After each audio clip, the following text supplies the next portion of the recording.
Good morning everybody. मेरा नाम श्यामल है। I am citizen of India.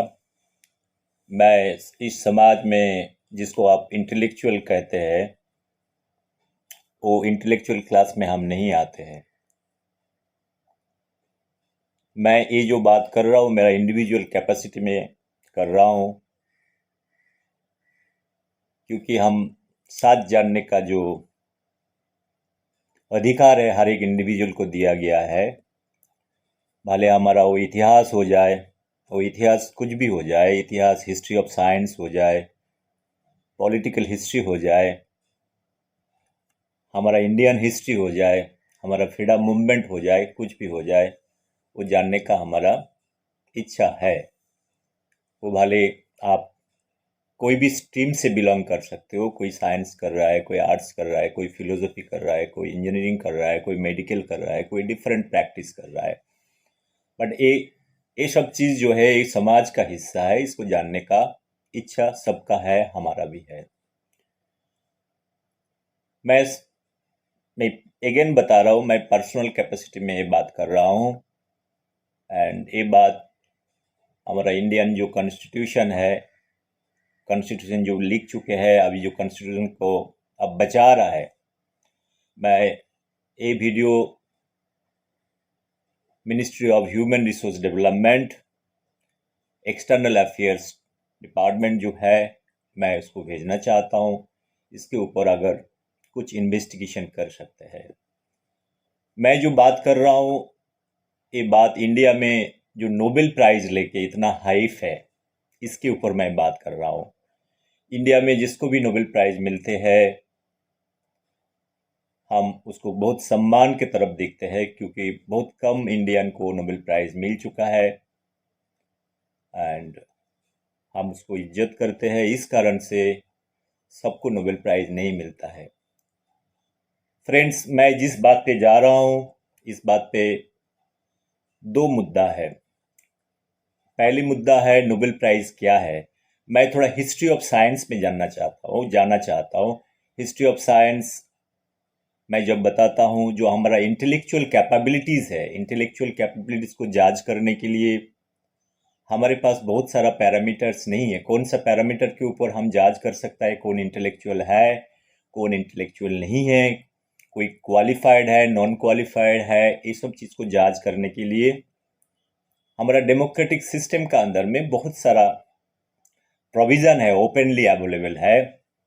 किसी को नेशनल अवार्ड मिला, इंटरनेशनल अवार्ड मिला, जैसे किसी को नोबेल प्राइज़ मिल गया, नोबेल प्राइज़ लिटरेचर में मिल गया, साइंस में मिल गया, आर्ट में मिल गया, लिटरेचर में मिल गया, किसी को इकोनॉमिक साइंस में मिल गया। तो हम सोचते हैं ग्रेट वर्क की है, बिकॉज ये जो कमिटीज़ होती है, कमिटी बहुत ही क्वालिफाइड होता है, फ्री एंड फेयर सिलेक्शन होता है, उस बेसिस से किसी को नोबेल प्राइज़ दिया जाता है। जैसे किसी को भारत रत्न मिलता है और कोई रविंद्र पुरस्कार मिलता है, ज्ञानपीठ अवार्ड मिलता है लिटरेचर में।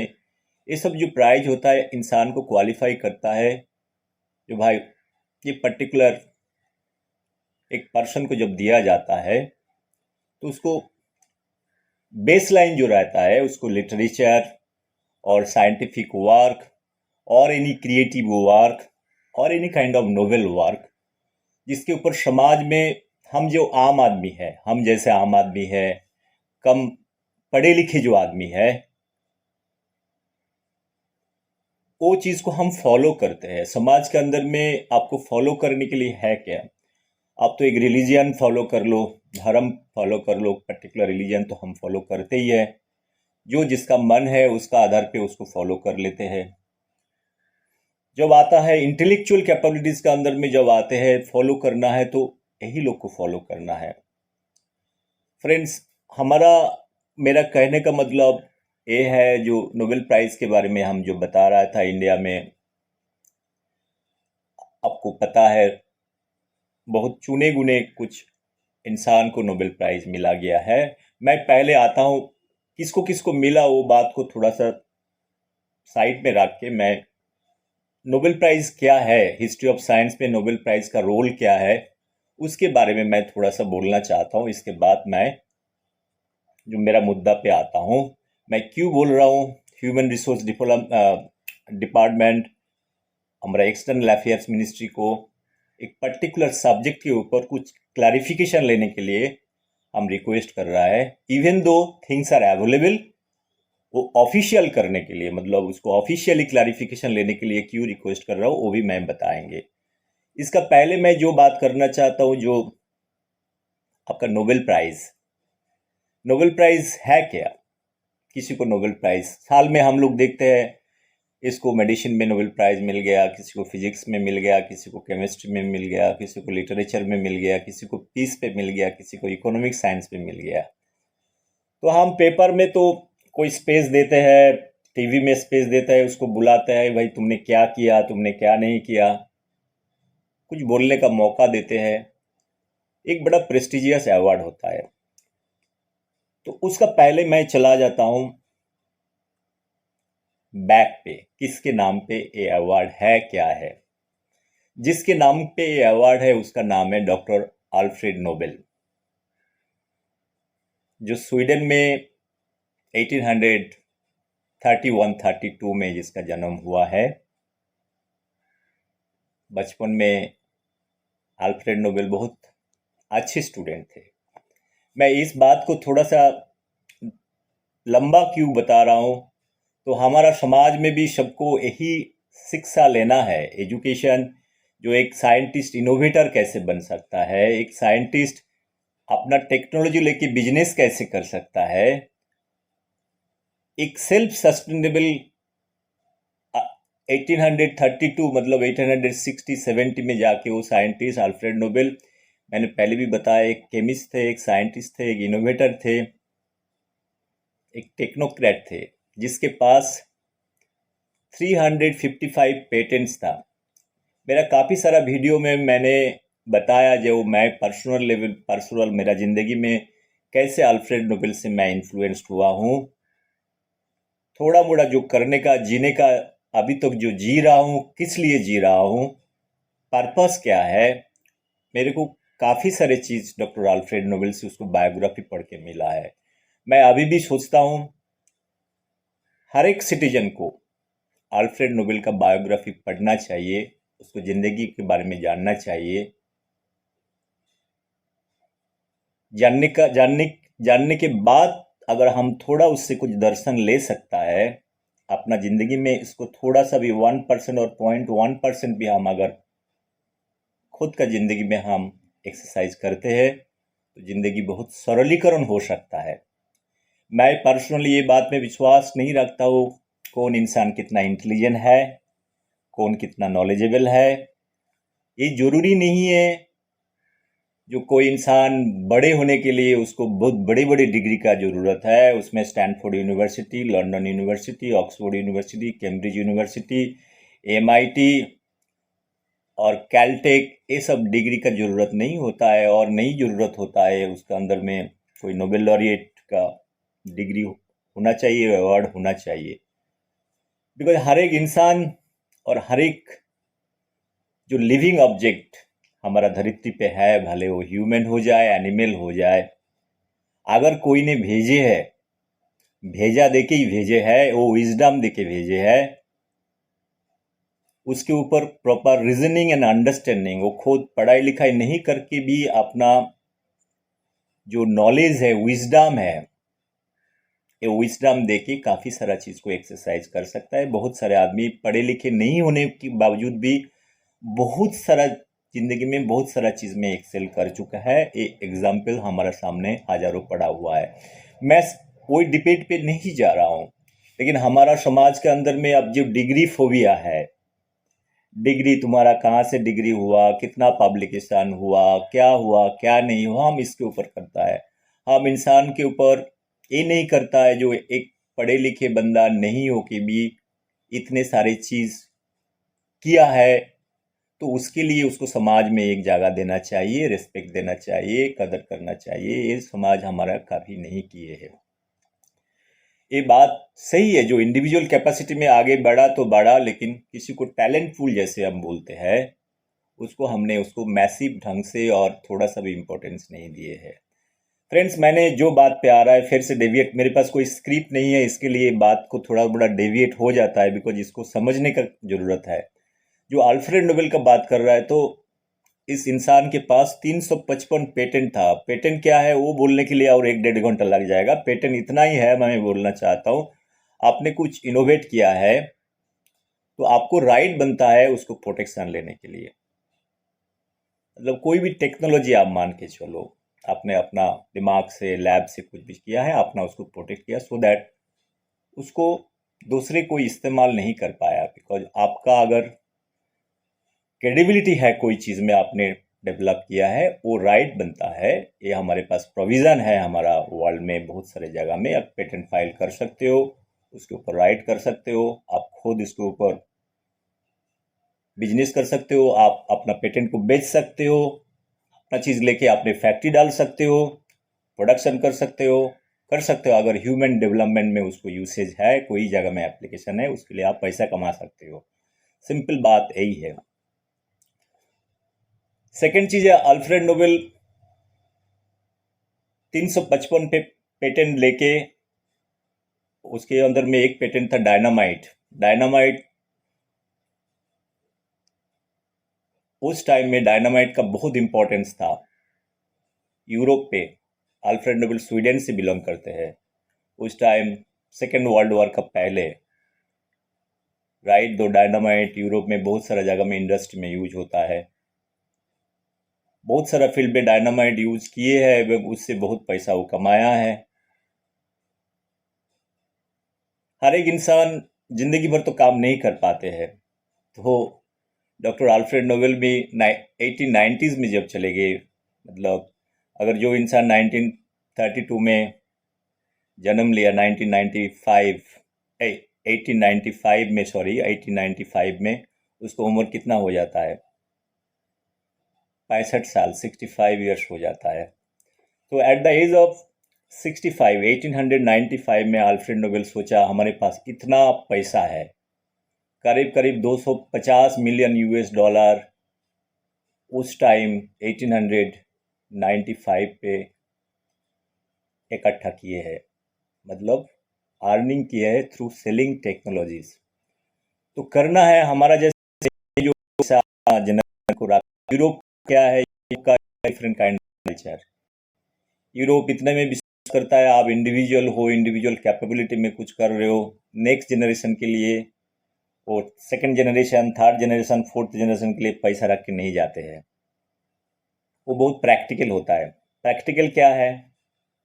आप खुद का लाइफ खुद देखो।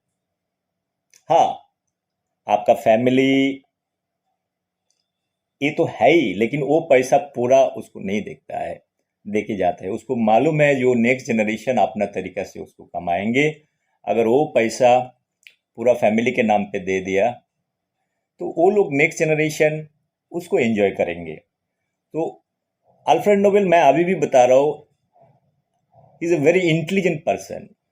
हम अल्फ्रेड नोबेल को खूब बहुत सरलीकरण नहीं करके मैं इतना ही बोलना चाहता हूँ, is a very very intelligent person. Alfred Nobel 1895 पे वो एक विल बनाया। वो विल पेपर में क्या लिखा, दैट हीज 94% का जो अर्निंग है, टोटल एसेट का जो 94% है, वो एक विल करके जाना चाहता है जो नोबेल फाउंडेशन जिसको बोलते हैं। वो पैसा 94% of close to 250 to 300 million, present date पे उसका वैल्यू है 340 मिलियन यूएस डॉलर, जो नोबेल फाउंडेशन का 2014-15 का असेसमेंट जो है, इतने पैसा वो अर्निंग किए हैं। तो उसको उस टाइम में 1894 में उसको 94% टोटल एसेट को उन्हें एक नोबेल फाउंडेशन करके बैंक में वो पैसा जमा किए हैं। वो बोला उससे जो इंटरेस्ट आएगा, उस इंटरेस्ट से हर एक साल 5 सब्जेक्ट वो भी लिख के गया, किसके ऊपर नोबेल प्राइज मिलेगा वो भी वो लिख के गया है। मैं इस बात पे थोड़ा सा टाइम ले रहा हूँ इस कारण से, जो इंसान कॉन्शियसली सोचते हैं जो हमारा मरने के बाद और हम चले जाने के बाद हमारा विल पेपर में क्या क्या चीज़ होना चाहिए, किसको किसको प्राइज मिलना चाहिए, जो डिटेल में वो लिख के जाते हो। अदरवाइज तो एक लाइन में लिख के जा सकते थे ना, जो मैं ऊपर भगवान के पास जा रहा हूँ, मेरा 95% रिसोर्सेस जो है उसको लिए अकाउंट में डाल दिया जाए। इसके बाद हमारा नेक्स्ट जनरेशन में सोचे किसको किसको प्राइज दिया जाएगा, बिकॉज उस टाइम में भी सब कुछ था, तो प्राइज दिया जाए, उसके ऊपर डिसीजन छोड़ सकता है। लेकिन वो विल पेपर में इतने सारे डिटेल में अगर किसी को चाहिए वो विल पेपर गूगल सर्च करके भी पीडीएफ फाइल डाउनलोड कर सकता है, नहीं तो आपका नोबेल फाउंडेशन का वेबसाइट में जाके विल पेपर का डॉक्यूमेंट डाउनलोड कर सकता है, देख सकता है उसके ऊपर क्या लिखा हुआ है। मैं मुद्दा जो बात है उसके ऊपर मैं बताना चाहता हूँ। उसके ऊपर डॉक्टर सॉरी अल्फ्रेड नोबेल ने क्लियर कट मेंशन किया जो 5 सब्जेक्ट में नोबेल प्राइज दिया जाएगा, 5 ही subject, even though there are many subject.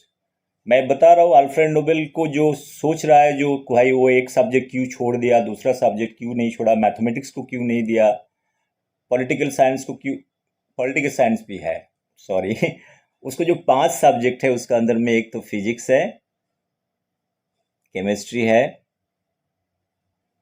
Second है फिजियोलॉजी इंक्लूडिंग मेडिसिन, थर्ड है piece, sorry again I am repeating, it is one is physics, second is chemistry, third is physiology or biology or medicine, fourth is peace मतलब शांति, fifth is literature creative world जो poetic world में और बड़ा novel लिखता है, इस सब में 5 प्राइज 5 डोमेन एरिया को फिक्स किया है, जो ये 5 ही चीज़ में सबको नोबेल प्राइज मिलना चाहिए। तो उस टाइम अभी हम बहुत सारा क्रिटिक को देखा है, भाई अल्फ्रेड नोबेल मैथमेटिक्स को क्यों नहीं रखा, इकोनॉमिक साइंस को क्यों नहीं रखा। मैं इतना ही सबके लिए जो जितने इंटेलेक्चुअल है बोलना चाहता हूँ, अल्फ्रेड नोबेल जिसको आईक्यू लेवल बोलते हैं, हम आईक्यू लेवल को मानते नहीं है, अगर समाज के इंटेलेक्चुअली आईक्यू लेवल के एक क्राइटेरिया माना जाता है, अल्फ्रेड नोबेल का आईक्यू लेवल हमारा आम इंसान का IQ level is equivalent to Einstein, Newton और मेनी अदर ग्रेटेस्ट माइंड्स, जो अल्फ्रेड नोबेल का आईक्यू लेवल उस लेवल तक था। इतना हिंदी में जिसको बोलता इतना बेवकूफ नहीं था जो वो इकोनॉमिक साइंस को भूल गए थे वो चीज़ को मेंशन करने के लिए। मैंने इस बात को काफ़ी टाइम में मैंने बताया, एक इंटेलिजेंट क्वालिफाइड पर्सन होता है जो विल पेपर जिंदगी का सब पैसा 94% अर्निंग को एक विल पेपर हिसाब से करके डॉक्यूमेंट हिसाब से करके जा रहा है। इतना दिमाग नहीं खराब हो सकता है जो एक सब्जेक्ट को भूल जाएगा। खैर ये बात पे भी मैं बाद में आता हूँ। वो सोचे हैं 5 subject, will paper is a document, historically हमको उसको रेस्पेक्ट करना चाहिए, उसको विजडम को रेस्पेक्ट करना चाहिए, तो उस आधार पे सबको नोबेल प्राइज देना चाहिए था, दिया भी गया है। 1901 साल से 2020 तक कम से कम 950 से 970 नोबेल प्राइज दिया गया है, डिफरेंट सब्जेक्ट में दिया गया है, उसमें कोई डिनायल नहीं है। और विल पेपर में जो बोल के गया था, जो नोबेल फाउंडेशन एक प्राइवेट ऑर्गेनाइजेशन हिसाब से किया जाएगा, उसके अंदर में चेयरमैन कौन हो जाएगा, बोर्ड ऑफ डायरेक्टर्स होएगा, सब जैसे प्राइवेट कंपनी में होता है ऐसे ही होता है। लेकिन जो नोबेल प्राइज दिया जाएगा वो स्वीडिश एकेडमी ऑफ साइंस को उसके ऊपर बोल के गए थे, जो स्वीडिश एकेडमी ऑफ साइंस जो एप्लीकेशन हर एक साल में जो नोबेल प्राइज लिया जाएगा उसको हर एक चीज़ को अपनी स्वीडिश एकेडमी ऑफ साइंस उसको कंडक्ट करेंगे। एप्लीकेशन लेना, फ्री एंड फेयर सिलेक्शन, जो अल्फ्रेड नोबेल और एक इम्पोर्टेंट बात बोल के गया था, जो नोबेल प्राइज सिलेक्शन होएगा उस कमिटी में जो ओरिजिनल नोबेल फाउंडेशन का जो मेंबर्स है, बोर्ड ऑफ मेंबर्स रहेगा, वो इंटरफेयर नहीं करेंगे, किसी हालत से उसको इंटरफेयर नहीं करेंगे। स्वीडिश एकेडमी को फ्री एंड फेयर सिलेक्शन करने के लिए सब चीज़ वो लिख के गया, इतना सारे चीज़ सोच चुका है, इतना भी सोच चुका है जो बाद में उसको मरने के बाद इसको लेके द्वंद हो सकता है, इसको लेके कॉन्फ्लिक्ट हो सकता है, उसके लेके विवाद खड़ा हो सकता है। भाई अल्फ्रेड नोबेल का अगर प्राइवेट कंपनी है, अगर प्राइवेट कंपनी का जो कंट्रोलिंग पावर रहता है वो अगर वो कमिटी का अंदर में नोबेल कमिटी के अंदर आ जाएगा, हो सकता है कोई फैमिली मेंबर भी आके अपना एप्लीकेशन डाल दे, कोई जान पहचान का घर वाला आदमी डाल दे, उसको नोबेल प्राइज मिल जाए। ये सब रोकने के लिए डॉक्टर अल्फ्रेड नोबेल ने क्लियर कट टर्म्स में बताया है, उसमें कोई इंटरफेरेंस नहीं रहेगा, कोई भी आदमी उसका मेंबर नहीं होएगा। जो स्वीडिश एकेडमी ऑफ साइंस को फुल फ्रीडम दिया जाएगा, वो अपना फ्री एंड फेयर सिलेक्शन करे, सो दैट मैनिपुलेशन को आप रोक सकते हो। तो आप समझ सकते हो कितना फेयर आदमी थे। अभी इस बात को मैं क्यों बता रहा हूँ, मैं ये भी बता रहा हूँ 1901 साल से नोबेल फाउंडेशन का नोबेल प्राइज दिया चालू हुआ है, 5 सब्जेक्ट के ऊपर दिया जाता था, 2020 तक दिया गया है। इसके बाद डॉक्टर अल्फ्रेड नोबेल ऊपर चले गए, डेथ हो गए, जिसको हम बोलते हैं ऊपर चला जाना का अर्थ होता है डेथ हो गया। हम डेथ पे विश्वास नहीं रखता है, जो भी है, मैं उस डिबेट पे भी नहीं जा रहा हूँ। डेथ हो गया, जिस फिजिकल जो बॉडी वो चले गए, सिंपल सा बात है। ऑफिशियली जिसको डेथ बोलता है, ब्रिटिश लैंग्वेज में जिसको आप बोलते हो डेथ, ऑफ हो जाना, ठीक है, इतना ही आप समझ के चलो। अभी चले जाने के बाद उसको फैमिली मेंबर्स जो है नोबेल फैमिली का, नेक्स्ट जनरेशन, वो कंपनी का नोबेल फाउंडेशन का जो ओनरशिप का जो हक होता है वो आ गया उसके पास। तो नोबेल प्राइज सब चल रहा है, प्राइज चल रहा था, सडनली इसके बाद काफ़ी टाइम उसको नेक्स्ट जनरेशन और बहुत सारे सब्जेक्ट में ये लोग एनहेंस करने का कोशिश किया। ये 5 सब्जेक्ट छोड़ के भी काफ़ी सारा सब्जेक्ट को इंट्रोड्यूस करना चाहता था, जो इसके ऊपर भी नोबेल प्राइज होना चाहिए।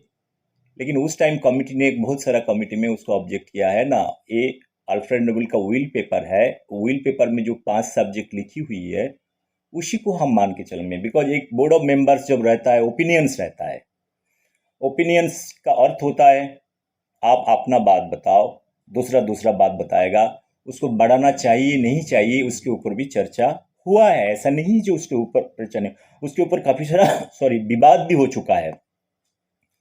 मैं आ जाता हूँ 1968 का, मैं आ जाता हूँ, कितना हो गया 1895 पे आपको विल पेपर साइन किया, आपको नोबेल फाउंडेशन गठित किया गया है।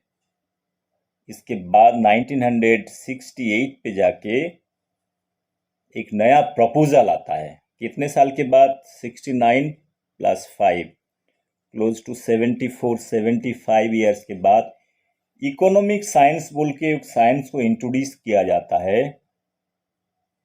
किस कारण से? उसके ऊपर डॉक्टर अल्फ्रेड नोबेल का मेमोरी के ऊपर इसे इज ए मेमोरियल प्राइज एक घोषित किया गया है 1969 में। कौन किए हैं? There is a bank in Sweden, that is Riksbank, जिसको 300 ईयर्स का जो सेलिब्रेशन होता है, वो नोबेल फाउंडेशन को एक प्रपोजल दिया एंड काफ़ी सारे अमाउंट वो नोबेल फाउंडेशन को डोनेट करना चाहता है इन the memory of doctor Alfred Nobel. उस मेमोरी का आधार पे एक प्राइज वो लोग चालू करना चाहता था, वो प्राइज हो गया रिस बैंक प्राइज आल्फ्रेड नोबेल एक प्रपोजल डाला, वो प्रपोजल को अप्रूव किया है। 300 साल का जो सेलिब्रेशन है वो सेलिब्रेशन भी हम लोग कर चुका है। वो बैंक के नाम पे एक प्राइज घोषित किया गया है, जिसको 1969 के बाद 68 पे ये चालू हुआ, 69 से Riksbank prize in the memory of Alfred Nobel के ऊपर हर एक साल किसी को नोबेल प्राइज दिया जाता है, उसको नोबेल प्राइज बोला जाता है। लेकिन एक्चुअली आप जो नोबेल फाउंडेशन का वेबसाइट में आप देखेंगे वो प्राइज के बारे में, उसको डिजिग्नेशन, ऑफिशियल डिजिग्नेशन वो प्राइज का क्या है उसमें क्लियर कट लिखा हुआ है। इवन दो बोला गया है इस सब्जेक्ट का जो प्राइज दिया जाएगा उसको स्पॉन्सरर रहेगा स्वीडन का बैंक, जो रिस्क बैंक रहेगा, सब खर्चा वही बियर करेगा। उसको प्राइज मानी भी जो आधार 5 से वही मानी रहेगा, कोई प्रॉब्लम नहीं है। लेकिन पर्टिकुलर वो जो प्राइज है वो प्राइज को एक बैंक ने स्पॉन्सर किया। Again I am repeating, it's sponsored by a bank, it is not sponsored और originated from the original will paper from Alfred Nobel, उसका माने का हिस्सा नहीं है। ये बैंक का क्या इंटरेस्ट है क्या नहीं इंटरेस्ट है मैं इसको बाद में आता हूँ। तो चीज़ को समझ में आने के लिए वो इकोनॉमिक साइंस में आपका प्राइज चालू हुआ। अभी भी वेबसाइट में करीब करीब 1969 से आज तक करीब करीब 86 Nobel prize, so called Nobel prize दिया गया है इस सब्जेक्ट में, जिसको हम बैंक प्राइज बोलते हैं। इसका ऑफिशियल आइडेंटिटी क्या है वो वेबसाइट में जाके आप देख सकते हो। आप देख सकते हो 86 नोबेल प्राइज का अपना डिजिग्नेशन में क्या लिखा हुआ है वो भी आप देख सकते हैं। मैं जिस मुद्दा पे आ रहा हूं इस मुद्दा डिफरेंट है। हम इंडिया में हमारे पास ज़्यादा नोबेल लॉरिएट तो है नहीं। मैं इकोनॉमिक साइंस का बात कर रहा हूँ। जो इकोनॉमिक साइंस का बात इसलिए कर रहा हूँ, हमारे पास डॉक्टर अमर्त्य सेन को नोबेल प्राइज़ मिला 1998-99 में नोबेल प्राइज़ मिला है। डॉक्टर अभिजीत बंदोपाध्याय, अभिजीत बैनर्जी जिसको बोलते हैं, उसको भी नोबेल प्राइज़ मिला है 1919 में नोबेल प्राइज़ मिला है। तो इस नोबेल प्राइज़ का काम क्या है? जिंदगी भर ये लोग बहुत विद्वान है, दे आर वेरी इंटेलिजेंट, बहुत बड़ी बड़ी पोजीशन मिला है, इंडिया में पढ़ाई किए है, बाहर गया है, यूके, लंदन, MIT, जो हम आम आदमी सपने भी नहीं दे सकता है, ये सब जगह में पढ़ा रहा है, अभी भी प्रोफेसर है। बहुत सारा इंडिया से भी अवार्ड मिला है, अब्रॉड से भी मिला है। फाइनली सबसे बड़ा अवार्ड जो होता है नोबेल प्राइज़, सो कॉल्ड नोबेल प्राइज़ मिला है। मैं सबको वही बताना चाहता हूँ, वो नोबेल प्राइज़ जो आल्फ्रेड नोबेल का एक्चुअल व्हील पेपर में जो नोबेल प्राइज़ है, ये लोग को जो नोबेल प्राइज़ दिया जाता है, दोनों में काफ़ी अंतर है। जो चीज़ आप खुद ही देख सकते हो, समझ सकते हो, इसमें कोई लुकी छुपी नहीं है जो भाई ये नोबेल प्राइज़ है, ये डाउट नहीं है। This is a prize given by the same Nobel Foundation, same Swedish Academy of Science involve है, प्राइज देता है। लेकिन उसका स्पॉन्सरर, वो प्राइज का टाइटल क्या है, ऑफिशियल टाइटल क्या है, मैं सबको बताना चाहता हूँ। हमारे इंटेलेक्चुअल जो क्लास है सबको बोलना चाहता हूँ, थोड़ा सा छानबीन करने के लिए, rather than being very emotional। Emotions का कोई स्पेस नहीं है एकेडमिक वर्ल्ड में, इमोशंस का बहुत सारा ज़्यादा जगह नहीं है, जैसे पॉलिटिक्स में नहीं है। लेकिन हम इमोशंस को पहले लेके आते हैं। किसी को कुछ मिल जाता है तो पहले सॉरी जानकारी नहीं लेके उसको पहले मिठाई का डब्बा लेके पहुंचा देता है, आपने बहुत बड़ा काम किया। मेरा इंटरेस्ट उतना नहीं है, इंटरेस्ट मैं मिठाई नहीं खाता हूँ, ऐसे थोड़ा शुगर का पेशेंट हूँ, शुगर है इसके लिए मैं मिठाई ज़्यादा नहीं खाता हूँ। मैं थोड़ा एनालिटिकल हो जाता हूँ, शुगर खाना है नहीं खाना है, शुगर नहीं खाना है तो गुड़ खाना है, तो डॉक्टर ने बोला है शुगर मत खाओ गुड़ खाओ। तो मैं आज कोरोना के टाइम में थोड़ा सा अंदर जाने का कोशिश कर रहा हूँ, ये कोशिश कर रहा हूँ इतना दिन से हमारा जो इतिहास लिखा गया है, मैं इतिहास को भी जानने का कोशिश कर रहा हूँ। जो चार दीवार के अंदर में इतिहास लिखा गया है, मैंने सोचा इतिहास जो है, हम बकवास इतिहास पढ़ के आया। इतिहास का जो है हमको फॉल्सली बहुत सारा चीज़ को इंजेक्ट किया गया है। हम जो असली इतिहास है जान नहीं पाया। इतिहास को रिराइट करने का ज़रूरत है। इसके ऊपर मैंने काफ़ी सारा वीडियो बनाया। मेरा माइंड लैब है, माइंड लैब के ऊपर अपलोड करता हूँ। मैंने अभी भी बता रहा हूँ, मैं इंटेलेक्चुअल नहीं हूँ, मेरे को कोई बुलाता नहीं है। मैं जाना भी नहीं चाहना चाहता हूँ। जाएगा तो आपको 5 मिनट का टाइम दिया जाएगा बोलने के लिए, गुडी गुडी ताली मारने के लिए हम नहीं जाते हैं। हम इंटेलेक्चुअल का क्लास का डेफिनेशन भी नहीं होता। वो कोई टीवी और डिबेट पे और डायस पे हमको कोई प्राइज़ भी नहीं देता है, प्राइज़ का ज़रूरत भी नहीं है। मेरे पास बुद्ध बैठा हुआ है पीछे, बुद्ध से जो भी नॉलेज विजडम मिलता है उस बेसिस से मैं बात कर रहा हूँ। मैं फाइनली जो चीज़ बोलना चाहता हूँ, ये जो डॉक्टर अभिजीत बनर्जी, डॉक्टर अमर्त्य सेन को नोबेल प्राइज़ मिला है, उसको हिस्ट्री जानना ज़रूरत होता है। मैंने बहुत पहले भी ये बात बताया, अभी भी ये बात कर रहा हूँ।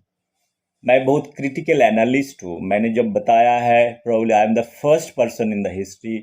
बहुत सारा आदमी बोलते हैं Jawaharlal Nehru, Mahatma Gandhi, Mohammad Ali Jinnah partition of India का क्रिएटर है। मैं बोलता हूँ वो फ्रैंकेनस्टाइन है, उसको क्रिएट किया गया है। ये टाइम जो होता है हर एक इंसान को, जो ब्रिटिश माइंड होता है उस टाइम में ये सब क्रिएशन है। इसे इज ए कैलकुलेटेड पॉलिसीज जिसको नहीं समझ में आते हैं। अब इतिहास में थोड़ा क्रिटिकली आप एनालिसिस करोगे, आपको समझ में आएगा पार्टीशन ऑफ इंडिया क्या हुआ है। उसका अंदर में जवाहरलाल नेहरू को ब्लेम करने का कोई ज़रूरत नहीं है, महात्मा गांधी को ब्लेम करने का कोई ज़रूरत नहीं है, मोहम्मद अली को जिन्ना करने के लिए कोई ज़रूरत नहीं है। मैं इसराइल का भी हिस्ट्री बताया, जो इसराइल में जो चीज़ चल रहा है, ब्रिटिश का कितना रोल है, वो 200 साल एडवांस सोचते हैं। उसी का नतीजा अभी भी ये चीज़ को आ रहा है। उसको पता है हम स्प्लिट करेंगे तो लोअर ऑर्डर में all religion, poor, middle class, lower middle class will fight together. वो फाइटिंग में हम ज़्यादा टाइम बिता देंगे तो हमारा डेवलपमेंट नहीं होएगा। हम इससे ही लड़ते रहेंगे। हम आज भी इस चीज़ में लड़ रहा है। जो पार्टीशन ऑफ इंडिया, इस कारण से थोड़ा सा डीपर में जाएंगे। हम इतिहास को जब साइंस का लाइट पे हम एनालिसिस करते हैं तो इतिहास का जो एनालिसिस होता है सिंपल नहीं है। बहुत सारा आदमी, मैंने बहुत सारा पोइट्री लिखा है, जो इनर एनालिसिस भी होता है। That is your analytical power, that is your individual power, how critically you are analysing everything. वो एनालिसिस पावर आपको होएगा, आपको अंदर में आपको रीजनिंग कितना है, वो रीजनिंग के ऊपर, आपको एनालिसिस के ऊपर आप इसको सामने ला सकते हो। मैं पार्टीशन ऑफ इंडिया क्यों लेके आया, मैं इसको अभी कोरिलेट करता हूँ।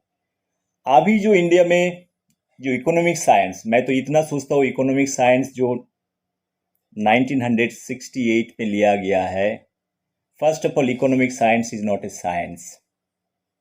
उस टाइम यूरोप पे इंडस्ट्रियलाइजेशन होने लगा, उसको बाय फोर्सफुली उसको नोबेल फाउंडेशन ने उसको लेके आया हुआ है। एक इम्पोजिशन है जो डॉक्टर अल्फ्रेड नोबेल का विल का अगेंस्ट का है। अगर नोबेल प्राइज करना ही था तो उसको डिफरेंट नाम देके, डिफरेंट वेबसाइट, डिफरेंट कमिटी बना के एक प्राइज घोषित किया जाता है, जो भाई हम इकोनॉमिक साइंस को एक नया सब्जेक्ट हिसाब से इंट्रोड्यूस कर रहा हूँ, ये हमारा ऑब्जेक्टिव है, हम इसके ऊपर एक प्राइज देना चाहता हूँ। उसको नोबेल फाउंडेशन से जोड़ने का क्या अधिकार था? क्योंकि मैं अभी भी बोल रहा हूँ, doctor Alfred Nobel is a intelligent person. वो कभी नहीं चाहता था वो 5 सब्जेक्ट छोड़ के कोई 5th और 6th और 7th सब्जेक्ट और 8th सब्जेक्ट आ जाए, उसको एक्सपेंड कर दे। अदरवाइज विल पेपर का वैल्यूज नहीं रहता। डॉक्टर अल्फ्रेड नोबेल को विल का कोई ज़रूरत नहीं है। विल पेपर को हमको एक साइंटिफिक हिस्टोरिकल एविडेंस हिसाब से हमको मानना चाहिए। उसको कम से कम आत्मा को शांति करने के लिए ये 5 सब्जेक्ट को रखना चाहिए। जो मेरे को कहने का मतलब, आज मान के चलो मैं मर जाता हूँ, मैं विल पेपर छोड़ के जाता हूँ, भाई मेरा 100 रुपये का प्रॉपर्टी है, ये प्रॉपर्टी को मेरा इसी को दिया जाए, मैं उसको क्लियरली मेंशन करता हूँ। मेरा नेक्स्ट जनरेशन आके क्या करेगा? विल पेपर जब पढ़ेगा फैमिली मेम्बर, वो 100 रुपया तो उसी को मिलना चाहिए, वो 100 रुपया दूसरे को पास नहीं जाना चाहिए, बराबर है ना? लेकिन हम अगर मान लेते वो 100 रुपया के बाट पे पड़ोसी को दे देता है, उसको दे देता है, उसको दे देता है, उसको दे देता है, मेरा आत्मा का शांति कैसे मिलेगा? नहीं मिलेगा ना। मैं सोचेगा भाई इसके लिए इसको मिलना चाहिए, बाकी सबको क्यों बांट रहा हो? ये मेरा विल पेपर है। सो वो डिबेट बहुत लंबा डिबेट है, उसको थोड़ा एनालिटिकली एनालिसिस करना चाहिए। मैं अभी भी बोल रहा हूँ, अल्फ्रेड नोबेल इतना, हिंदी में जिसको बोलता है, इतना बेवकूफ नहीं थे, चालाक थे। चालाक मतलब ही is a very very intelligent person, very visionary person. Why not mathematics, why not economic science, why not others? शायद डॉक्टर अल्फ्रेड नोबेल ये जो 5 सब्जेक्ट दिए थे, सोसाइटी का जो ज़रूरत है उस सब्जेक्ट को कवर कर सकता है, सोसाइटी को डिमांड को कवर कर सकता है, ह्यूमैनिटी को कवर कर सकता है, इस हिसाब से 5 सब्जेक्ट सेलेक्ट किया था। इकोनॉमिक्स साइंस को, साइंस हिसाब तब से आया ही नहीं। आप 1969 का पहले आप चले जाओ, 1895 में इकोनॉमिक साइंस बोल के कोई साइंस था? मेरे को कोई इतिहास खोल के दिखा देंगे तो मैं थोड़ा सा पढ़ लेंगे। 2 पन्ना खोल के दिखा दो 1895 पे, और उसको पहले 1940 1930 में कोई इकोनॉमिक साइंस बोल के। Economic science it is part of your life. सबको मालूम है इकोनॉमिक साइंस क्या होता है, सबको इकोनॉमिक्स मालूम होता है, सबको डेमोक्रेसी जैसे मालूम था, बुर्जुआ सिस्टम कैसे था, मोनार्की कैसे था, डेमोक्रेसी कैसे ऑपरेट करता है, इकोनॉमिक्स कैसे ऑपरेट करता है, सबको मालूम है। वो economic science part of the political science, और इकोनॉमिक्स बोल के जो सब्जेक्ट था, जो इकोनॉमिक्स बोला जाता है, economic science, because Alfred Nobel का जो चीज़ में ब्रैकेट में उसको लिया गया है, बहुत कैलकुलेटिव वे में लिया गया है। मैं इतना ही बोलना चाहता हूँ। अभी आ गया आपको डॉक्टर अमर्त्य सेन का बात हो रहा है। डॉक्टर अमर्त्य सेन बहुत इंटेलिजेंट आदमी है, डॉक्टर अभिजीत ने बहुत इंटेलिजेंट आदमी है, हम इज्जत करते हैं इंडियन हिसाब से। मैं इतना ही बोलना चाहता हूँ, ये नोबेल प्राइज़ के बारे में जितने हाइप हम क्रिएट करते हैं इंडिया में, वर्ल्ड में कोई नहीं क्रिएट करता है। अब अभी भी बोलता हूँ, nobelprize.org में प्लीज़ आप लोग चले जाइए, देखिए उसके ऊपर हर एक सब्जेक्ट का अंदर में सब सब्जेक्ट के ऊपर लिखा हुआ है 1901 साल से आज तक किसको कौन सब्जेक्ट में नोबेल प्राइज़ मिला। आप इकोनॉमिक साइंस में चले जाओ, आपको सब कुछ मिल जाएगा।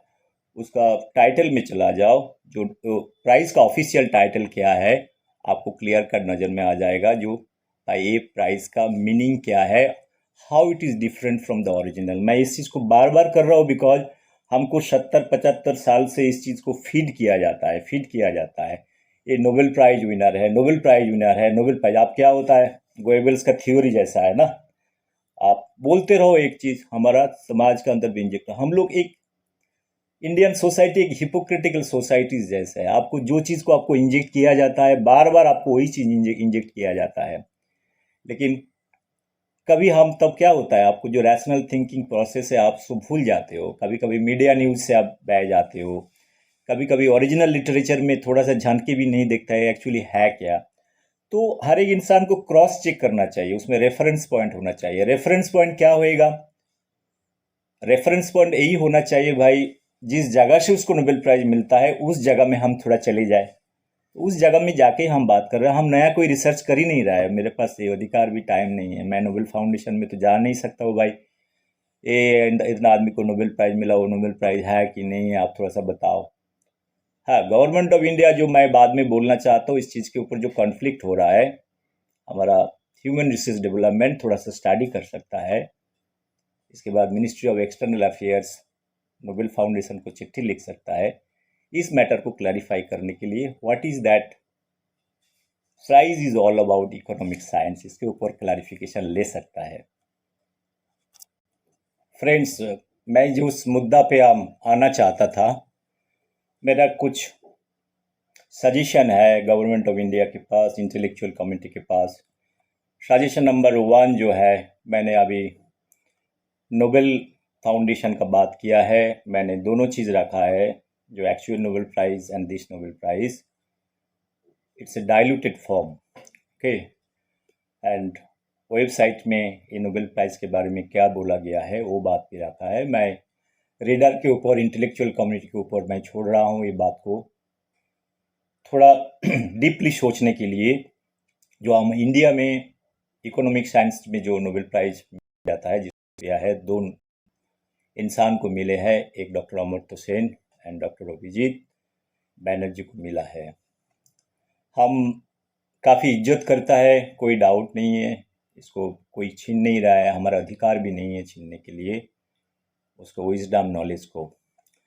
मैं गवर्नमेंट ऑफ इंडिया का इतना ही रिक्वेस्ट कर रहा हूँ, जो इस चीज़ के ऊपर थोड़ा स्टडी करके नोबेल फाउंडेशन से इसको क्लैरिफिकेशन लिया जाए, जो इकोनॉमिक साइंस का जो नोबेल प्राइज़ है उसको स्टैंड क्या है, उसको एक्चुअली क्या हम बोल सकता है, और दोनों बराबर है तो मैटर रिजॉल्व हो जाएगा।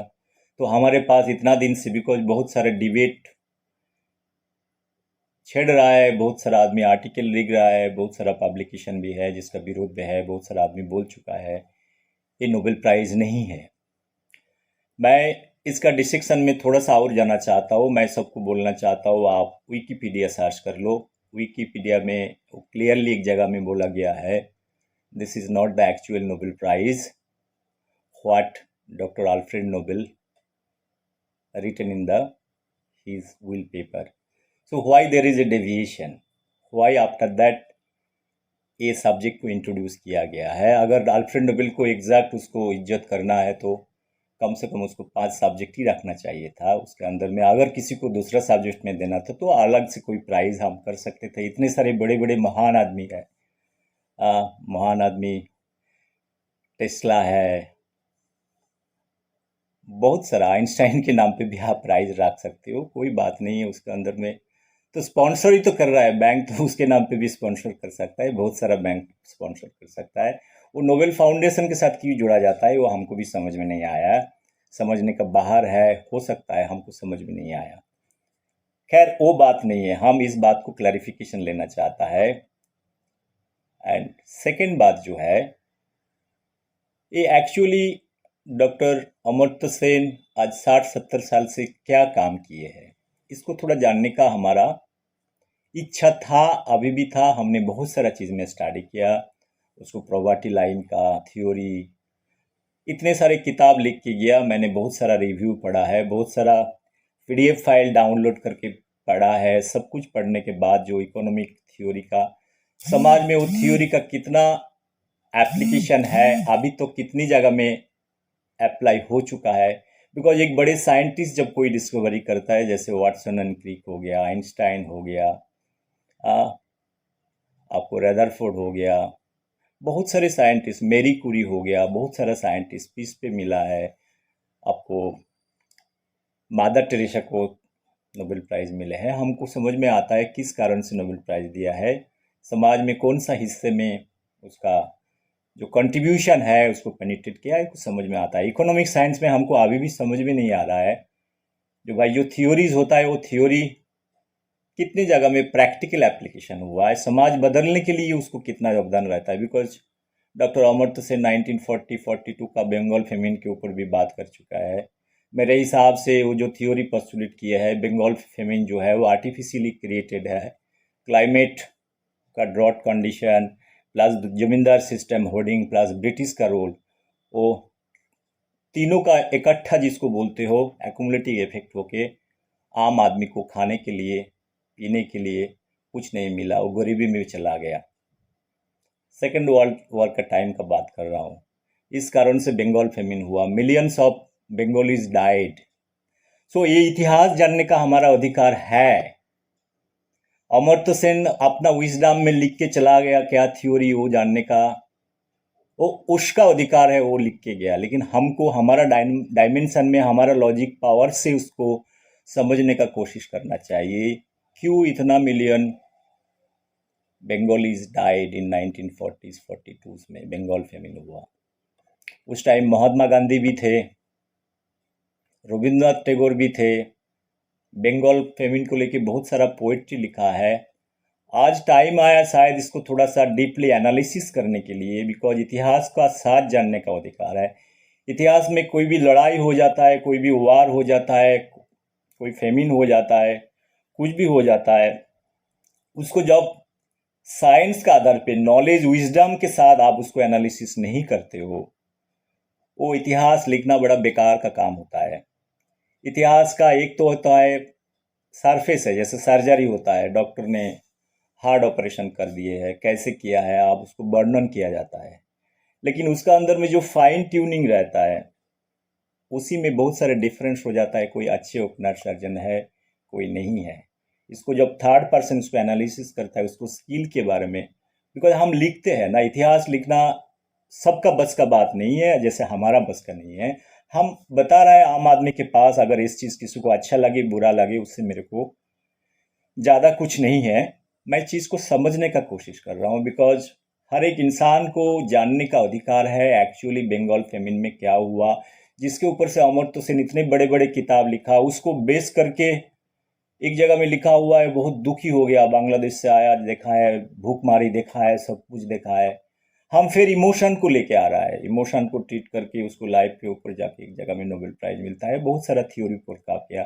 अभी अमर्त्य सेन बहुत सारे जगह में सरकार का अगेंस्ट में बोलता है, सीए का एनआरसी का अगेंस्ट में बात करते हैं। तो सीए एनआरसी अमर्त्य सेन चाहता है नहीं चाहता है, उसका खुद का कंट्री में अभी जो सिटीजनशिप है, इस तरह से अगर कानून उसका सरकार लेके आता है, वो सपोर्ट करेगा और विरोध करेगा। मैं इस चीज़ को जानने का कोशिश कर रहा हूँ, बिकॉज हर एक कंट्री, हम जैसे कम्युनिस्ट, जो कम्युनिज्म बाउंड्रीलेस सोसाइटी का बात करता है, हम ट्रू नेशनलिस्ट है, हम बात करता है अपन का देश के बारे में बात करता है। अभी हर एक कंट्री फ्रीडम हब को मिल गया, तो हर एक कंट्री का रक्षा करना, अपना डिफेंस, अपना बॉर्डर लाइन, अपना नागरिक को सेफ शेल्टर देना, ये हमारा राइट है। जैसे इजराइल में चल रहा है, मैं बार बार बोल रहा हूँ इसराइल का, Israel has every right to protect their own nation whichever way. उसका कंट्री में सब आदमी अपना देश को सेवा के लिए, कभी भी अपना देश को प्रोटेक्ट करने के लिए वो लोग तैयार है, वो लोग करते भी है। उससे भी हमको काफ़ी सारा सीखना है।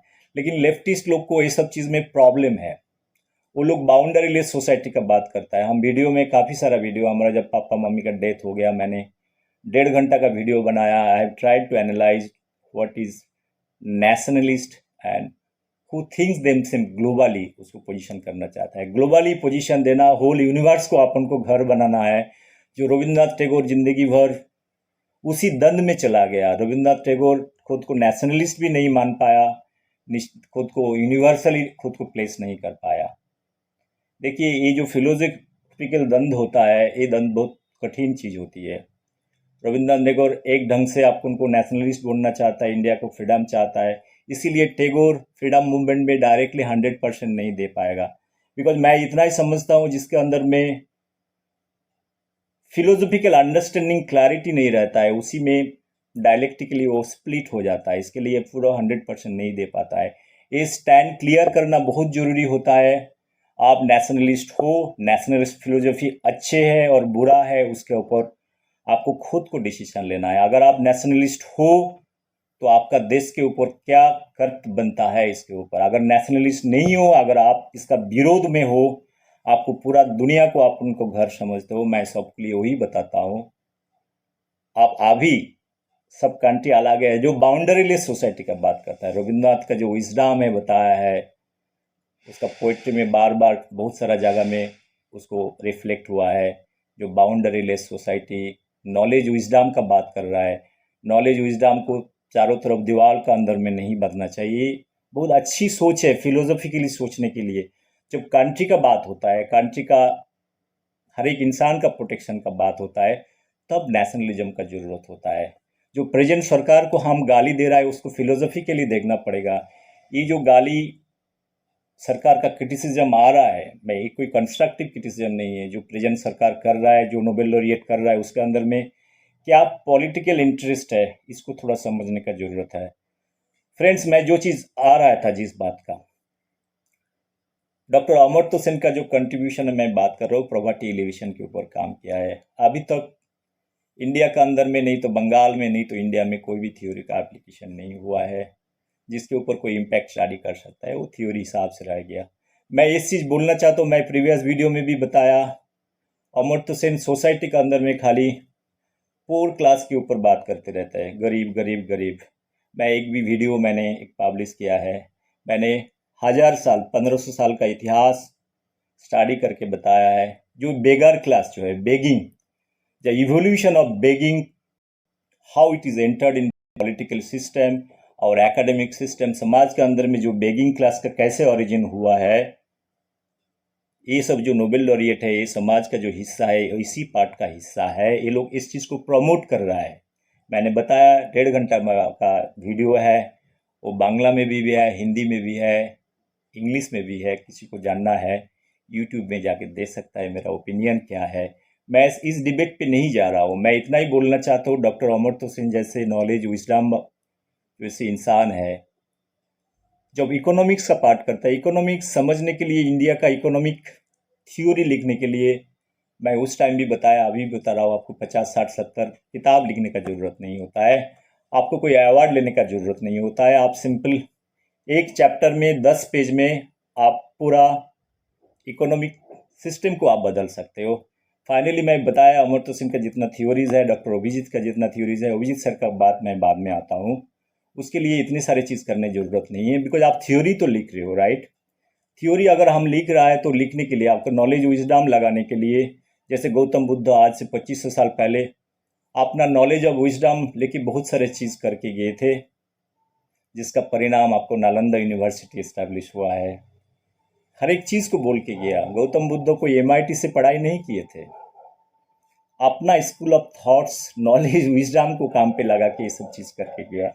अभी भी मैं बोलता हूँ, गौतम बुद्ध जैसे knowledgeable scientist, knowledgeable analytical person अभी वर्ल्ड में बहुत कम जन्मे हैं। तो अगर किसी का इंटरेस्ट है, गौतम बुद्ध में भी जा सकता है। मैंने चार्ल्स डार्विन के बारे में बात किया है, बहुत सारे चीज़ के ऊपर बात किया है। ऐसे आपको 50-100 वीडियो आपको मेरा मिल जाएगा। मेरा सोच क्या है इसके ऊपर आपको जानकारी लेना है, मेरा माइंड लैब है। मैं अमर्त्य सेन के बारे में आके थोड़ा सा मैटर को ख़त्म करना चाहता हूँ। अमर्त्य सेन को कोई प्रॉब्लम नहीं है एक थ्योरी लिखने के लिए, समाज को समझने के लिए। अमर्त्य सेन को ये भी मालूम है, जब बंगाल फेमिन के ऊपर लिख चुका है, उसको पता है जमींदार सिस्टम क्या है, मोनार्की क्या है, कैसे कैपिटल को एक पर्टिकुलर सेट ऑफ पीपल उसको होल्ड करके रखते हैं, कैसे आर्टिफिशियली एक समाज के अंदर में गरीबी फैला सकता है। सब कुछ मालूम है अमर्त्य सेन को। अमर्त्य सेन का उम्र आप देख लीजिए, एज क्या है, बिफोर इंडिपेंडेंस आया, इतने सारे दिन, सारे चीज़ का 24/7 तो इसी के ऊपर रिसर्च करता है। हम तो पढ़ाई नहीं करता, हम तो साइंस का स्टूडेंट है। हम टेक्नोलॉजी के बारे में बात करता है।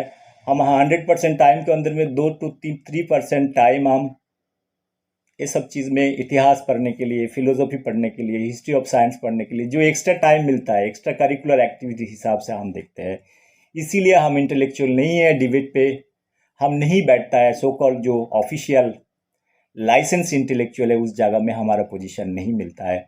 उसके लिए भी मेरे को कोई प्रॉब्लम नहीं है। My problem is there. Amartya Sen को क्या प्रॉब्लम है? अगर इतने सारे जानकारी है, एक छोटा सा थ्योरी तो लिख सकता है। मैं एक सिंपल चीज़ एक सबके साथ प्रपोज करना चाहता हूँ, शायद अमर्त्य सेन को भी ये बात को समझ में आएगा। अगर मेरे पास 100 रुपीज़ है, मैं इस वीडियो में ये बात बता रहा हूँ, मेरे को अगर 10 आदमी को डिस्ट्रीब्यूट करना है और उसके ऊपर एक इकोनॉमिक थ्योरी लिखना है, मेरे को क्या करना है? मेरा नॉलेज एंड विजडम बोलता है ज़्यादा मैथमेटिकल कैलकुलेशन में नहीं जाना है। 100 डिवाइडेड बाई 10, 10-10 रुपया करके दे दो, चैप्टर इज ओवर। वही चीज़ आप समाज में ऊपर अप्लाई करोगे तो आपको आंसर मिल जाएगा, what is homogeneous condition, what is non homogeneous condition. मैं जिस बात पे आप ही आ रहा हूँ, अभी इंडिया के अंदर में प्रेजेंट डे का सिचुएशन पकड़ लो। अभी भी इंडियन इकोनॉमी जो टोटल वर्ल्ड इंडिया का वेल्थ है और ग्लोबल वेल्थ है, ग्लोबल वेल्थ में मैं नहीं जा रहा हूँ, इंडिया के ऊपर आ रहा हूँ। इंडिया का 7 to 10% total wealth, 7 to 10% of the total wealth, total 100% wealth का 80% वेल्थ 7 to 10% पीपल उसको कैप्चर करके रखे हैं। इसका मतलब मैं थोड़ा एलेबोरेशन में जाता हूँ। अगर मान के चलो 140 करोड़ का आबादी है, टोटल हमारा 100% का वेल्थ है, 100% वेल्थ का अंदर में 7 to 10% कितना हो गया? आपको 140 करोड़ में 11-12 करोड़ का इंसान वर्ल्ड इंडिया का 80% वेल्थ को कैप्चर करके रखा है, राइट। बाकी जो 20% वेल्थ है वो 80% पॉपुलेशन ऑफ 140 करोड़ उसको यूटिलाइज करते हैं। तो उसी में ही तो आपको एनालिसिस करना चाहिए भाई।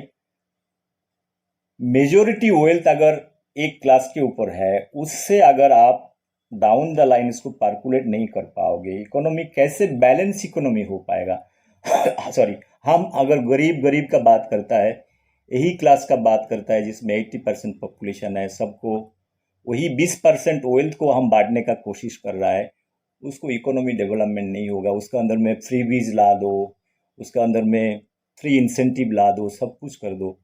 हम अगर इकोनॉमिक का बात करता है, it is a simple fundamental thing.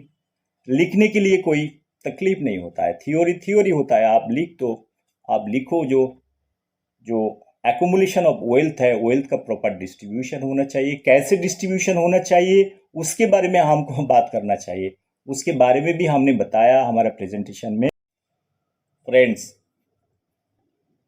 मैं जिस बात पे आ रहा था, मैंने मेरा 8 मई को मेरा मम्मी को कोरोना से डेथ होने के बाद मैंने उसका 1-2 दिन के बाद एक विजन इंडिया का डॉक्यूमेंट्स लेके आया था। जो डॉक्यूमेंट मैं मेरा मम्मी को डेडिकेट किए थे, उसमें मैंने कम से कम 6 घंटा का मैंने प्रेजेंटेशन रखा है, जो गवर्नमेंट ऑफ इंडिया को मैंने टैग किए है, प्राइम मिनिस्टर ऑफिस को, हमारा विजन ऑफ इंडिया। जैसे हर एक इंसान सोचते हैं विजन ऑफ इंडिया क्या होना चाहिए, जैसे आपका विजन ऑफ लाइफ भी होना चाहिए, आप जिस देश का नागरिक हो, बीइंग एज ए नेशनलिस्ट। मैंने विजन ऑफ इंडिया का डॉक्यूमेंट पब्लिश किया, एक डार्क रूम बना के 6 घंटा का प्रेजेंटेशन दिया है, जिसके ऊपर मैंने इंडियन कॉन्स्टिट्यूशन के ऊपर बताया है कहाँ कहाँ चेंजेस लाना है। अगर इस देश को एक सही रास्ता पे लेके आना है, मैं यही सोच रहा हूँ, हम लोग सही डायरेक्शन में नहीं जा रहा हूँ, ये हमने दिया है। सरकार को मानना है नहीं मानना है वो डिफरेंट बात होती है, जिसके ऊपर मैंने क्लियर कट बताया इंडियन कॉन्स्टिट्यूशन का जब क्या लूफोल्स है, उसको क्या रेक्टिफिकेशन का ज़रूरत है, उसके बारे में बात किया है। उसमें 3-4 मुद्दे पे बात किया, जिसको मैंने बताया ये ब्लैक होल है, आर्टिकल 164, बैकडोर एंट्रीज, जो 70-75 साल में हमारा समाज को कैसे खा रहा है। अगर ये डेमोक्रेसी को बचाना है, ये कानून को क्यों हटाना है, उसके बारे में बात किया है। मैंने डॉक्टर आम्बेडकर सर का नाम बताया, वो रिजर्वेशन के बारे में, वो चाहते थे टेम्पोररी 10 साल सबको, जैसे लोअर कास्ट शेड्यूल ट्राइब्स को ये अधिकार दिया जाए। लेकिन हमारा क्या है, 10 साल के बाद नहीं, अभी 75 साल के बाद हमारा रिजर्वेशन का परसेंटेज भी बढ़ गया।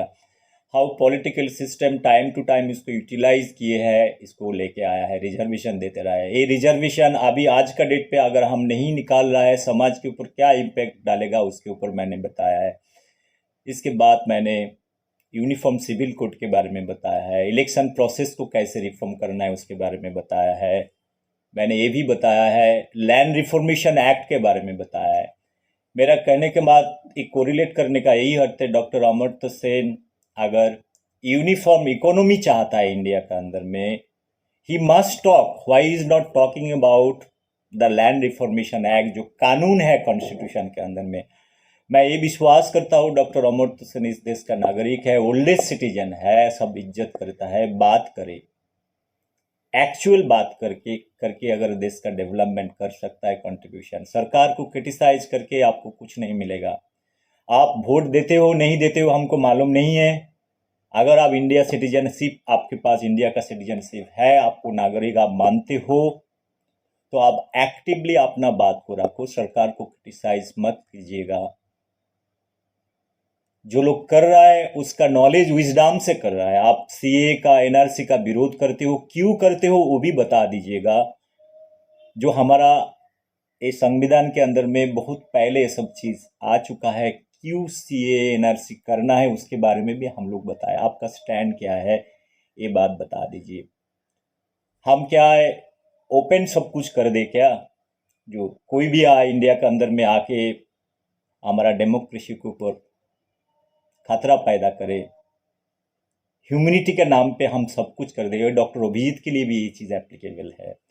अगर इस देश को बचाना है, अमेरिका में भी मैंने मेरा बहुत वीडियो में बोला था, अमेरिका की यही पॉलिसी लेता है, नहीं सबको अंदर एंट्री दे देता है। ये चीज़ जानने का हमारा अधिकार है, हर एक को हर एक डेमोक्रेसी बचाने का अधिकार है। ह्यूमैनिटेरियन ग्राउंड जो है उसको करना है तो उसको होलिस्टिकली देखना है। उसके लिए मैंने भी वीडियो बनाया, कैसे ये भिखारी जो बेगर क्लास जो पॉपुलेशन डायनामिक्स को आपको इंक्रीज करता है। मेरा वीडियो में मैंने बताया खाली दिल्ली में 3-4 लाख आपको भिखारी है, रिफ्यूजी है, जिसके पास प्रॉपर शेल्टर नहीं है। वो कनाडा का 30 जो हमारा जो स्टेट पे असेंबली इलेक्शन होता है, स्टेट कॉन्स्टिट्यूंसी होता है, उसका बराबर है खाली भिखारी। इंडिया में कितना मिलियन पॉपुलेशन है जो पॉवर्टी लाइन के नीचे है, गरीबी है। वो कहाँ से आया, कहाँ से ओरिजिन हुआ, कहाँ से इतना सारे बाहर काला कंट्री से इंडिया में आके 3-4 मिलियन इधर बैठा हुआ है। ये सब चीज़ को जानने का जो नोबेल प्राइज जिसको मिलता है उसको विजडम बढ़ता है, इसके लिए उसको फिलोसोफर बोला जाता है। तो फिलोसॉफिकल वे में डॉक्टर अमर्त्य सेन, डॉक्टर अभिजीत को मैंने एनालिसिस करने के लिए बोल रहा हूँ। हमारा ये छोटा सा नापड़ा दिमाग से हो सकता है समझ में नहीं आता है, बट मेरा जो समझ में आ रहा है मैं बोल रहा हूँ, डायरेक्शन दे रहा हूँ, उस डायरेक्शन में काम करेगा तो हो सकता है कुछ नया कुछ मिले। डॉक्टर अमर्त्य सेन, डॉक्टर अभिजीत को बोल रहा हूँ, पहले ये लोग नेशनलिस्ट है और यूनिवर्सल है, बाउंडरीलेस पर्सन है। बाउंड्री का बाहर सोचते हैं तो यही चीज़ जिस कंट्री में रहता है वो कंट्री में अप्लाई करने का कोशिश कीजिएगा। मैंने डॉक्टर अंबेडकर सर के बारे में बताया, मेरा वीडियो में बहुत सारा वीडियो में बताया। डॉक्टर अंबेडकर सर किस परिस्थिति में जाके संविधान लिखे हैं, जो ये 3-4 कानून के बारे में बताया है। आर्टिकल 164 क्यों रखने का जरूरत है। डॉक्टर अंबेडकर भी डॉक्टर अल्फ्रेड नोबेल जैसे बेवकूफ़ नहीं था जिसको सरलीकरण करना है। क्यों 164 रखे है, क्यों आप जो लोअर क्लास का ऊपर लाने के लिए 10 साल के लिए टेम्पुररी प्रोविजन, वो भी तो लिख सकता है। ये जो रिजर्वेशन है ये परमानेंट होना चाहिए, टेम्पुररी क्यों रखा। मैंने जो चीज़ बता रहा हूँ बहुत क्रिटिकली एनालिसिस करना चाहिए, लेकिन हमारा पॉलिटिकल सिस्टम उसको यूज़ किए है। ये 2 बात हो गया। तीसरी बात यूनिफॉर्म सिविल कोड के बारे में बताया है, वो अभी तो लागू नहीं हुआ। लैंड रिफॉर्मेशन एक्ट जो हमारा इकोनॉमिक का बेस लाइन है, कितने सारे स्टेट लैंड रिफॉर्मेशन एक्ट को इम्प्लीमेंट किया है। अगर वो एप्लीकेशन हो जाएगा तो इंडिया का इकोनॉमी का 50-60% प्रॉब्लम रिजॉल्व हो जाएगा। अभी भी हमारा डेमोक्रेसी का अंदर में भी बुर्जुआ सिस्टम, जमींदार सिस्टम बैठा हुआ है। हर एक के पास, देश का बहुत सारे प्राइम मिनिस्टर हो चुका है जिसके पास लाखों एकड़ जमीन है। वही बुर्जुआ सिस्टम, जो बुर्जुआ सिस्टम आप डॉक्टर अमर्त्य सेन 1940 में बंगाल फेमिन देख के लिखे थे, बहुत सारा चीज़ लिखा है जिसमें आंखों से आंसू निकाल गया है जिस सब चीज़ देख के। मैं वो आंसू का ही बात कर रहा हूँ। अमर्त्य सेन को उसका नॉलेज, विजडम यूज करके प्रेजेंट डे में हम क्या कर सकते हैं उसके बारे में डॉक्टर अमर्त्य सेन, डॉक्टर अभिजीत को बोलना चाहता हूँ। इसके बाद हमारा जो कहने का मतलब यही है, अभी जो कोरोना काल चल रहा है, कोरोना जो कोविड वायरस है, कोविड-19 आर्टिफिशियल है, नेचुरल है, इसके बारे में मैंने हमारा वक्तव्य रखा, मैंने बताया ये आर्टिफिशियल है। लेकिन डॉक्टर अभिजीत, डॉक्टर अमर्त्य सेन का क्या कहना है, वो नेचुरल है, डिजीज़ है। तो मैनेजमेंट तो है, सरकार कर ही रहा है। वैक्सीन करने के लिए 10 साल लगता है, अभी 1 साल में वैक्सीन करके कुछ ना कुछ कर रहा है। इंडिया का जितने कंट्रीब्यूशन है वैक्सीनेशन में वर्ल्ड में बहुत कम है। इतने सारे मैन्युफैक्चरिंग यूनिट, गवर्नमेंट ने कोशिश कर रहा है कोरोना को कंट्रोल करने के लिए। ये मैनेजमेंट का ज़रूरत है, वो अपना कोशिश कर रहा है। और एक बात बोलना चाहता हूँ, हमारा जो जीडीपी है उसका अर्निंग मैक्सिमम, सरकार का अर्निंग कहाँ से आता है। सरकार का 8 से 10% मैक्सिमम जो टोटल पॉपुलेशन थे जीएसटी आता है, जो रेवेन्यू आता है, टैक्सेस कलेक्ट होता है, उसी से डेवलपमेंट होता है। उसी के अंदर में हम फ्री बीज गरीब गरीब बोल के सबको हम बांट दे। मैंने एनिमल इमोशंस के ऊपर काम किया था, अभी भी मैं कर रहा हूँ, जो चीज़ समझने का कोशिश कर रहा हूँ। फ्री बीज उसके ऊपर भी मैंने पेपर पब्लिश किया है। हाउ फ्री बीज concept is killing the basic instinct of humans. Life के ऊपर कैसे जाता है। फ्री देने के बाद मैंने जो बेगार्स के ऊपर बताया, फ्री देने के बाद वो लेथार्जिक कैसे हो जाता है। उसकी वजह से हम अगर माइक्रो मैक्रो इकोनॉमिक्स का थ्योरी का एक सस्टेनेबल मॉडल डेवलप कर सकता है। सस्टेनेबल विलेज के बारे में मैंने विजन डॉक्यूमेंट में बात की है। कैसे आइडियल विलेज, ये small land with multi crop facilities, vertical scientifically agriculture करके एक फैमिली जी सकता है, उसके ऊपर मैंने विजन डॉक्यूमेंट में बताया है। मैं इधर बैठा नहीं हूँ सरकार को क्रिटिसाइज नहीं करने के लिए, बिकॉज सरकार हमने बताया, हमारा एक वोट सरकार में गया, मतलब आज जो सरकार चल रहा है हमारा भी कुछ योगदान है, इसके लिए सरकार चल रहा है। ये कोई डिक्टेटरशिप तो है ही नहीं। मोदी जी इधर बैठा नहीं है बिकॉज उसको कोई इंस्टॉल किया है, कोई इंस्टॉलेशन नहीं है। He has got every right to seat because he is democratically elected and he has every right to execute as per his wisdom, taking everybody into consideration. जो मोदी साहब बताते हैं 140-45 करोड़ का इंसान जो पॉपुलेशन है उसको कंट्रोल करना है। अमेरिका का क्या पॉपुलेशन है doctor Amartya Sen? Total Europe, total America, total Russia का टोटल पॉपुलेशन जोड़ लोगे तो इंडिया का पॉपुलेशन इतना होता है। एक खाने वाली चीज़ नहीं है जो आप बोल दिया तो बोल दिया। बोलने के लिए पैसा नहीं लगता है, बट बोलने का पहले जो इंटेलिजेंट आदमी बोलता है उसको 10 बार सोचना चाहिए क्रिटिसाइज करने के लिए। ये बात डॉक्टर अभिजीत, डॉक्टर अमर्त्य सेन को दोनों को ही मैं बता रहा हूँ। Before making any statement in public domain, think twice thrice 4 times what you are speaking. Dialectically आप उसको एनालिसिस करो, वो चीज़ खुद का देश पे बताओगे। अमेरिका में जितना डेथ हुआ है इंडिया से काफ़ी ज़्यादा डेथ हुआ है। पॉपुलेशन के साथ पे भी कैलकुलेट कर लोगे तो इतना डेथ इंडिया में नहीं हुआ है।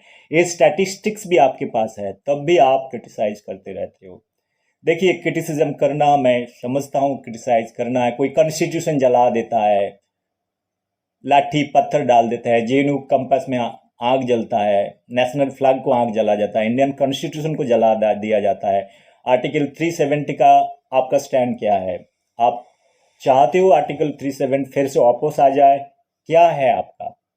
अगर गवर्नमेंट ऑफ इंडिया ने आर्टिकल 370 को एबोलिश किया है, बहुत सोच समझ के किया है। ये सब पढ़ने के लिए नन चम्स्की को पढ़ने का जरूरत नहीं है, इंटेलेक्चुअलिज्म करने का जरूरत नहीं है। इसके लिए नेशनलिज्म का जरूरत होता है। First of all you have to be a nationalist first. Doctor Amartya Sen, doctor Abhijit, my simple suggestion being as Indian citizen, you come in the dais and say what is your stand, whether you are a nationalist or you feel that you are part of the universe and you have every right to speak. I don't have any problem, but चीज को dilute मत कीजिएगा। Dilute in that sense, हम 140 करोड़ का इंसान एक सरकार को एस्टैब्लिश किया है, विजडम दिए है देश को चलाने के लिए। आपने वोट दिया है नहीं दिया है हमको ये बात मालूम नहीं है। अगर वोट नहीं दिया है, अगर अमेरिकन डेमोक्रेसी को आपने वोट दिया, better you take care your own country because you have much more problem than us, much more deaths than us. We are fine absolutely here. Please don't work as a catalyst to destabilize the Indian democracy. Have some constructive criticism. मैं अगर 6 घंटा का vision document दे सकते हो सकता है मैं पढ़े लिखे इंसान नहीं है, मैं 6 घंटा का विजन डॉक्यूमेंट दिया है। आप इंटेलिजेंट आदमी हो, 6 मिनट भी तो बोल सकते हो। एक कोरोना काल में आपका स्टैंड क्या है? कोरोना आर्टिफिशियल है, नेचुरल है? मैंने 6 घंटा का वीडियो दिया है। मैंने 150 साल का इतिहास करके मैंने पढ़ के मैंने साइंटिफिकली बताया है। जो अभी बहुत सारा आदमी बहुत लैब पे बैठ के इस चीज़ को एनालिसिस कर रहा है। मेरा डॉक्यूमेंट यूएन के पास गया है, मेरा वीडियो यूएन के पास गया है। मेरा स्टैंड क्या है? Because I am a student from science, I am not a student from economics और आर्ट्स। इकोनॉमिक्स आर्ट्स ये तो ऑलरेडी है, भगवान सबको इकोनॉमिक्स, इसलिए मैं पोइट्री लिख पाता हूँ, लिटरेचर पढ़ पाता हूँ, अच्छे अच्छे थर्ड लेता हूँ। 15 साल से मैं पोइट्री लिखा है। वो poetry science student, art student, इसीलिए आर्ट्स सबका अंदर में इनबिल्ट है, इकोनॉमिक्स सबका अंदर में इनबिल्ट है। मेरा घर का सर्वेंट जो है उससे हमसे ज़्यादा उसको इकोनॉमिक्स पता है, बिना पढ़े लिखे है। मैंने बहुत सारा वीडियो में बताया।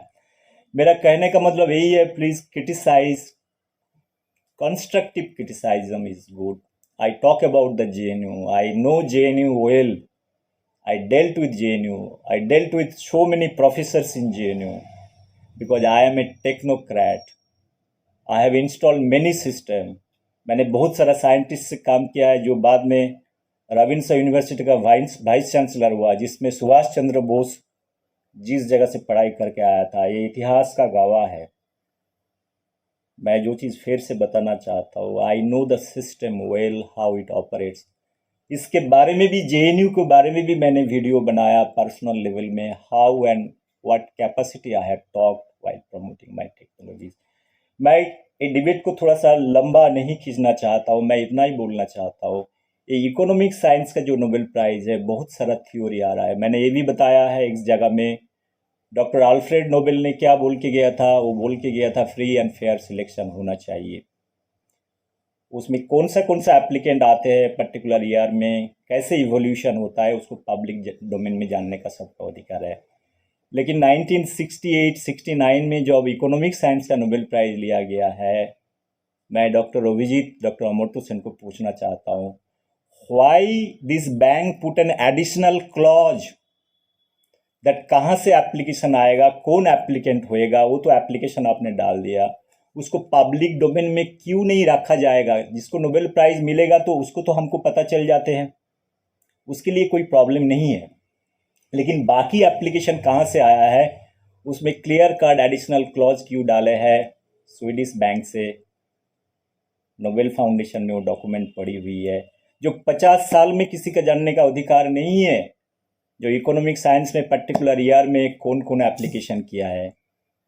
Why there is hide and seek? अगर हमको फेयर सिलेक्शन ही करना है तो इस क्लॉज को लाने का क्या ज़रूरत है? इसमें डॉक्टर अमर्त्य सेन, डॉक्टर अभिजीत, आप लोग इतने पढ़े लिखे हैं, अमेरिका में बैठे हुए हो, हम जैसे आम आदमी को थोड़ा सा समझा दीजिए तो हम भी समझ जाए, दुनिया भी समझ जाए।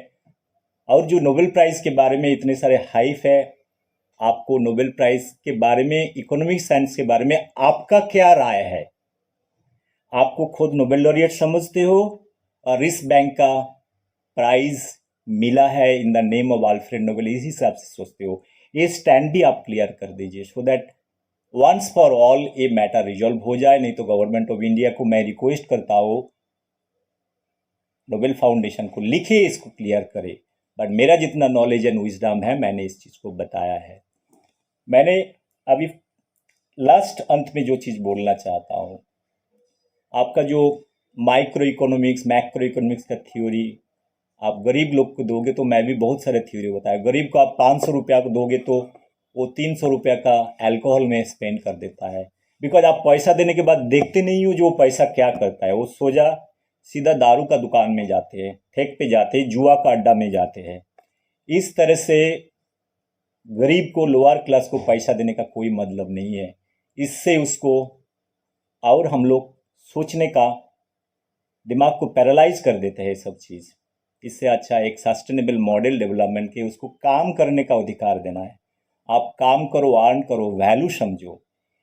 इसी की वजह से हमारा समाज के अंदर में ये सब फ्री बीज हो रहा है। पॉलिटिकल जो स्लोगन्स है सब फ्री फ्री फ्री करने का, ये सब कहाँ से ट्रांसलेट हो रहा है? ये ट्रांसलेट हो रहा है इंटेलेक्चुअल कमिटी। बीच बीच पे आप ये बोलते रहते हो, पॉलिटिकल सिस्टम उसको डाइजेस्ट करता है, वैसी चीज़ को आप प्रोपागेट करते रहता है। ये free concept it doesn't exist. Corona virus के टाइम में भी मैं बता रहा हूँ, वैक्सीनेशन के लिए मेरा क्लियर कट स्टैंड है। 500,000 रुपये का वैक्सीन सब आदमी अपना जेब का पैसा दे सकता है, कोई बड़ी बात नहीं है, बड़ी साइंस नहीं है। अगर हम दारू में, अल्कोहल में, दिल्ली में देखो कितने सारे लाखों वीडियो मिलेगा कोरोना के टाइम में, 2-2 हज़ार, 3-3 हज़ार, 4-4 हज़ार, 5-5 हज़ार रुपया दे के एक छोटा 700 ml का दारू का बॉटल उठा के लेके आ सकते हैं। तो एक वैक्सीनेशन के लिए 500 रुपया देने के लिए तकलीफ होती है। मेरा दिमाग नहीं काम करता है, मेरा रैशनल थॉट प्रोसेस उड़ जाता है इस टाइम में जब हम अल्कोहल के साथ एक वैक्सीनेशन का पास।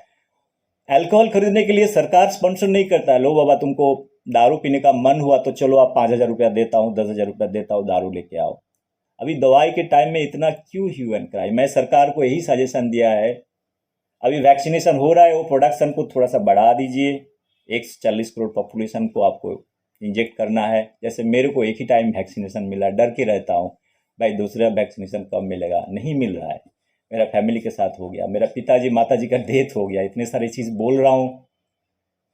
हम भी अपना टाइम डिफरेंट जगह में मैं स्पेंड कर सकते थे। मैं सोचा चलो एक कोरोना टाइम आया, अपना थोड़ा नॉलेज विजडम दे के अगर एक को भी इंसान को इस चीज़ को समझ में आया, थोड़ा समझने का कोशिश करे, रियलिटी समझने का कोशिश करे। मैं अभी भी बोल रहा हूँ, मैं इस समाज का कोई हिस्सा तो हूँ, बट मैं इंटेलेक्चुअल नहीं हूँ। मैं इस बात को फिर से डॉक्टर अमर्त्य सेन, डॉक्टर अभिजीत को बोलना चाहता हूँ। आपको कभी भी मन है, इंडिया और वर्ल्ड ज़्यादा दूर नहीं है, आप ग्लोबल पार्टीशन में विश्वास नहीं करते हो, आप कभी भी किधर भी बोलो मैं आ जाएगा, मेरा जेब का पैसा से आ जाएंगे डॉक्टर अमर्त्य सेन, डॉक्टर अभिजीत, मेरा पर्सनल मनी से आपके पास हम आ जाएंगे। कोई भी मंच पे, कोई भी फोरम में, कोई भी डिबेट में भले हो जाए, आपको नोबेल फाउंडेशन में, स्वीडिश एकेडमी ऑफ साइंस में करा दो, हम अपना पैसा से जाएंगे। मैं क्योंकि ये इस चीज़ में विश्वास करता हूँ, सेल्फ सस्टेनेबिलिटी का बात कर रहा हूँ। मैं इंडिया को 15 साल का विजन दिया है जिसमें 10 मिलियन जॉब क्रिएट कर सकता है। How entrepreneurship can build a nation. मैं सब यंग जनरेशन को यही बात करता बोल रहा हूँ, आप नौकरी के लिए तड़पते रहे तो फॉरेन कंट्री में नौकरी के लिए नहीं कोई तड़पता है। हम भी दुनिया अपना तरीका से देखे हैं। आप अपना नेशनल थॉट यूज़ करो। अपने सरकार जब फ्री एजुकेशन, एजुकेशन इंडिया में बहुत सस्ते है कंपेयर टू अदर कंट्रीज। हम हमारा टाइम में एमएससी पीएचडी किया, 10-10, 15-15, 20-20, 25 रुपया पर महीना का फीस दे के हमने पढ़ाई किया है। It is almost free. अब 25 रुपया में क्या होता है? 25 रुपया में कुछ नहीं होता है। कॉलेज टाइम में, बीएससी के टाइम में हमारा 25-30 रुपया का फीस था।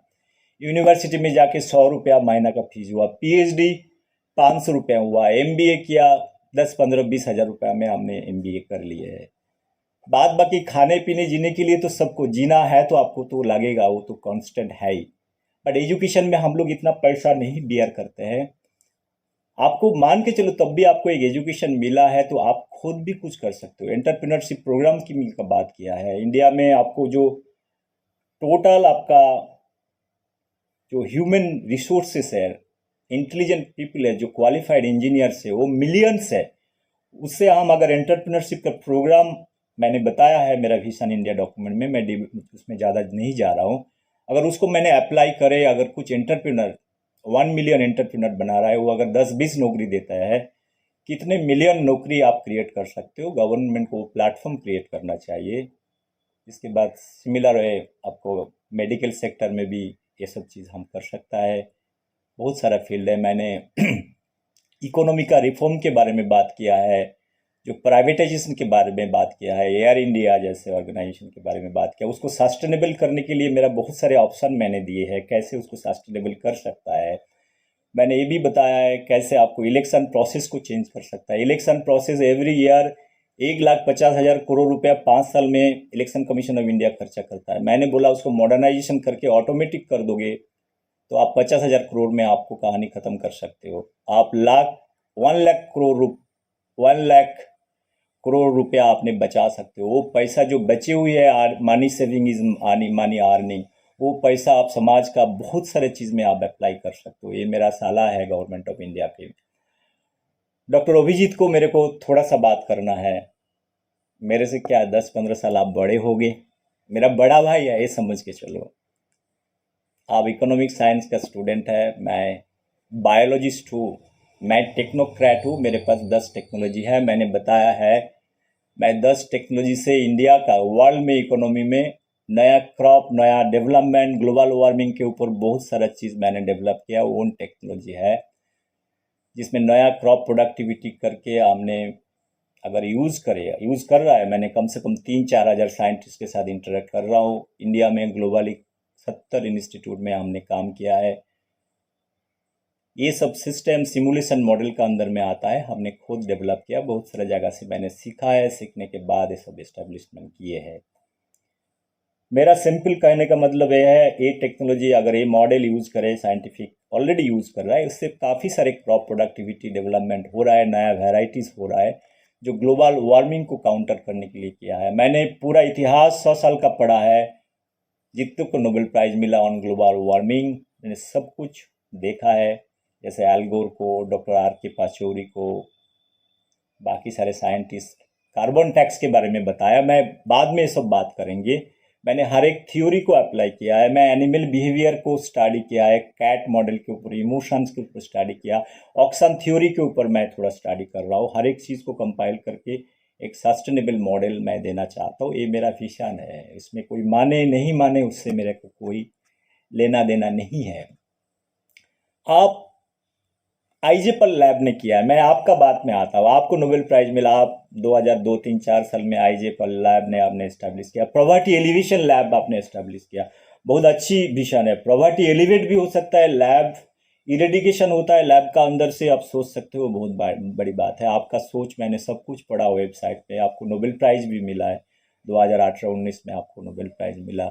आपने माइक्रो इकोनॉमिक्स, मैक्रो इकोनॉमिक्स के ऊपर काम किया है। आपने बंधन बैंक के ऊपर काम किए हैं। बहुत अच्छी बात है, सब कुछ कर लिए है आपने। मेरा कहने का मतलब, आप जो आईजे पर लैब किया है, वो लैब का आपने फाउंडर मेंबर है आप, आपका वाइफ है। आप एक सिंपल सा बात बता दो, उसका फाइनेंस कहाँ से आते हैं? उसका फाइनेंस मैं बताता हूँ कहाँ से आता है। आपको Mandela gate Bill Gates Foundation से आता है, यूके से आता है, ऑस्ट्रेलियन एम्बेसी से आता है। मिलियंस ऑफ डॉलर आपने जो फाउंडेशन के नाम पे आपने इकट्ठा किया है, उसी से आप ये ऑर्गेनाइजेशन चला रहे हो। मेरा सिंपल सवाल है, आपका ये ऑर्गेनाइजेशन का सस्टेनेबिलिटी क्या है?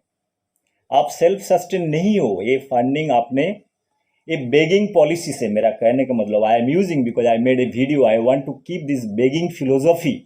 आप बेगिंग फिलोसॉफी से डिफरेंट इंडस्ट्री हाउस से आपने इसको लेके आया। आप कैसे लेके आया? आपका वेबसाइट में आप देख लो। आपने मार्केटिंग, सेल्स, ये सब आदमी रखे हैं, बिजनेस एनालिस्ट रखे हैं। आप आईजे पॉल फाउंडेशन अगर ह्यूमैनिटी के ऊपर काम कर रहा है, गरीबी हटाने के लिए काम कर रहा है, तो आपको मार्केटिंग सेल्स पर्सन का क्यों जरूरत है, जिसका महीना का सैलरी 1.5 लाख, 2 लाख, 3 लाख रुपया? तो आप फाइनली क्या चाहते हो? आप ये चाहते हो, आपको आईजेपल फाउंडेशन को बचाने के लिए आपको सेल्स मार्केटिंग आदमी का जरूरत है, बिजनेस एनालिस्ट का जरूरत है, जो बड़े बड़े इंडस्ट्री हाउस, बड़े बड़े कॉरपोरेट हाउस, डिफरेंट गवर्नमेंट से पैसा इकट्ठा करके आईजेपल फाउंडेशन में डाले, उसको सस्टेनेबल करे। ये फिलोसफी हमको अभी भी नहीं समझ में आया है। अगर आईजेपल फाउंडेशन इससे होलिस्टिकली ये लोग काम कर रहा है, देर इज नो नीड, इसके ऊपर जरूरत नहीं है ये उसको अंदर में मार्केटिंग सेल्स एक्टिविटीज चले। आपने बोला 10, 15, 20 हजार माइंड्स को आपने ट्रेनिंग देते हो कैसे प्रॉपर्टी एलिवेशन में लोग काम कर सकता है। आपने माइक्रो मैक्रो इकोनॉमिक्स में विलेज लाइफ के ऊपर काम किया। हमें कोई तकलीफ नहीं है। मेरा तकलीफ इस बात का है, आपका फंडामेंटल जो फिलोसॉफिकल अंडरस्टैंडिंग है एक ऑर्गेनाइजेशन एस्टेब्लिश करने के लिए, उसको फाइनेंस के बारे में। You could have made it as a charitable organization or something like that. Charity जैसे डोनेशंस आता है, डिफरेंट थे, या किसी का मन हुआ दिया। बट आपने डिलीवरली मार्केटिंग वाले बंदा जिसको सैलरी दे के रखा, मेरा एलर्जी उधर ही है। मैं आपको सीधी सीधी बात कर रहा हूँ। एलर्जी इस बात का है, उसमें मार्केटिंग का रोल क्या बनता है। उसको सैलरी भी कितना है आप देख लो।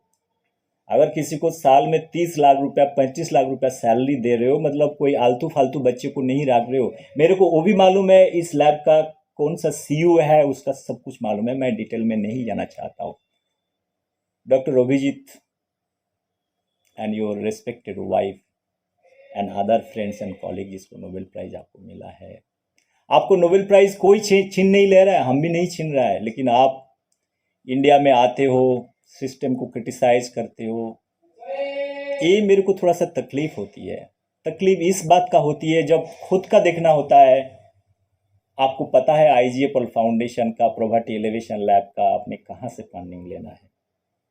आप इंडिया को भी थोड़ा सा पॉजिटिव साला दीजिए, कैसे करना है। आपका भी सिमिलर स्टैंड, आपका जो सरकार ने सीए एनआरसी का जो कर रहा है, आपका स्टैंड क्या? आप विरोध करते हो, आप नेशनलिस्ट हो, और आप खुद को ये दुनिया का हिस्सा सोचते हो। सब इंसान सोचते हैं दुनिया का हिस्सा है, लेकिन आप देश के बारे में, इंडिया के बारे में क्या सोचते हो, मैं इसे जानना चाहता हूँ। मैं ज़्यादा कुछ और बोलना नहीं चाहता हूँ। जो आपका थ्योरी का, जो आपने इंसेंटिव का बारे में बात किया गरीब का, मैं इसका विरोध में हूँ। मैं नहीं देना चाहता हूँ गरीब लोग को। मैं पर्सनल लेवल में ये सब दे चुका हूँ, मैंने देख चुका हूँ जैसे पर्सनल लेवल में किसी को इंसेंटिव देते हो बिना काम में, उसको कैसे मिस यूटिलाइज करता है एक समाज, तो दूसरी बात है। आप ही से हम सीख के आज बड़ा बड़ा स्लोगन तैयार किया है, स्लोगन सबको फ्री कर दो। सबको फ्री कर दिया तो देश कैसे चलेगा?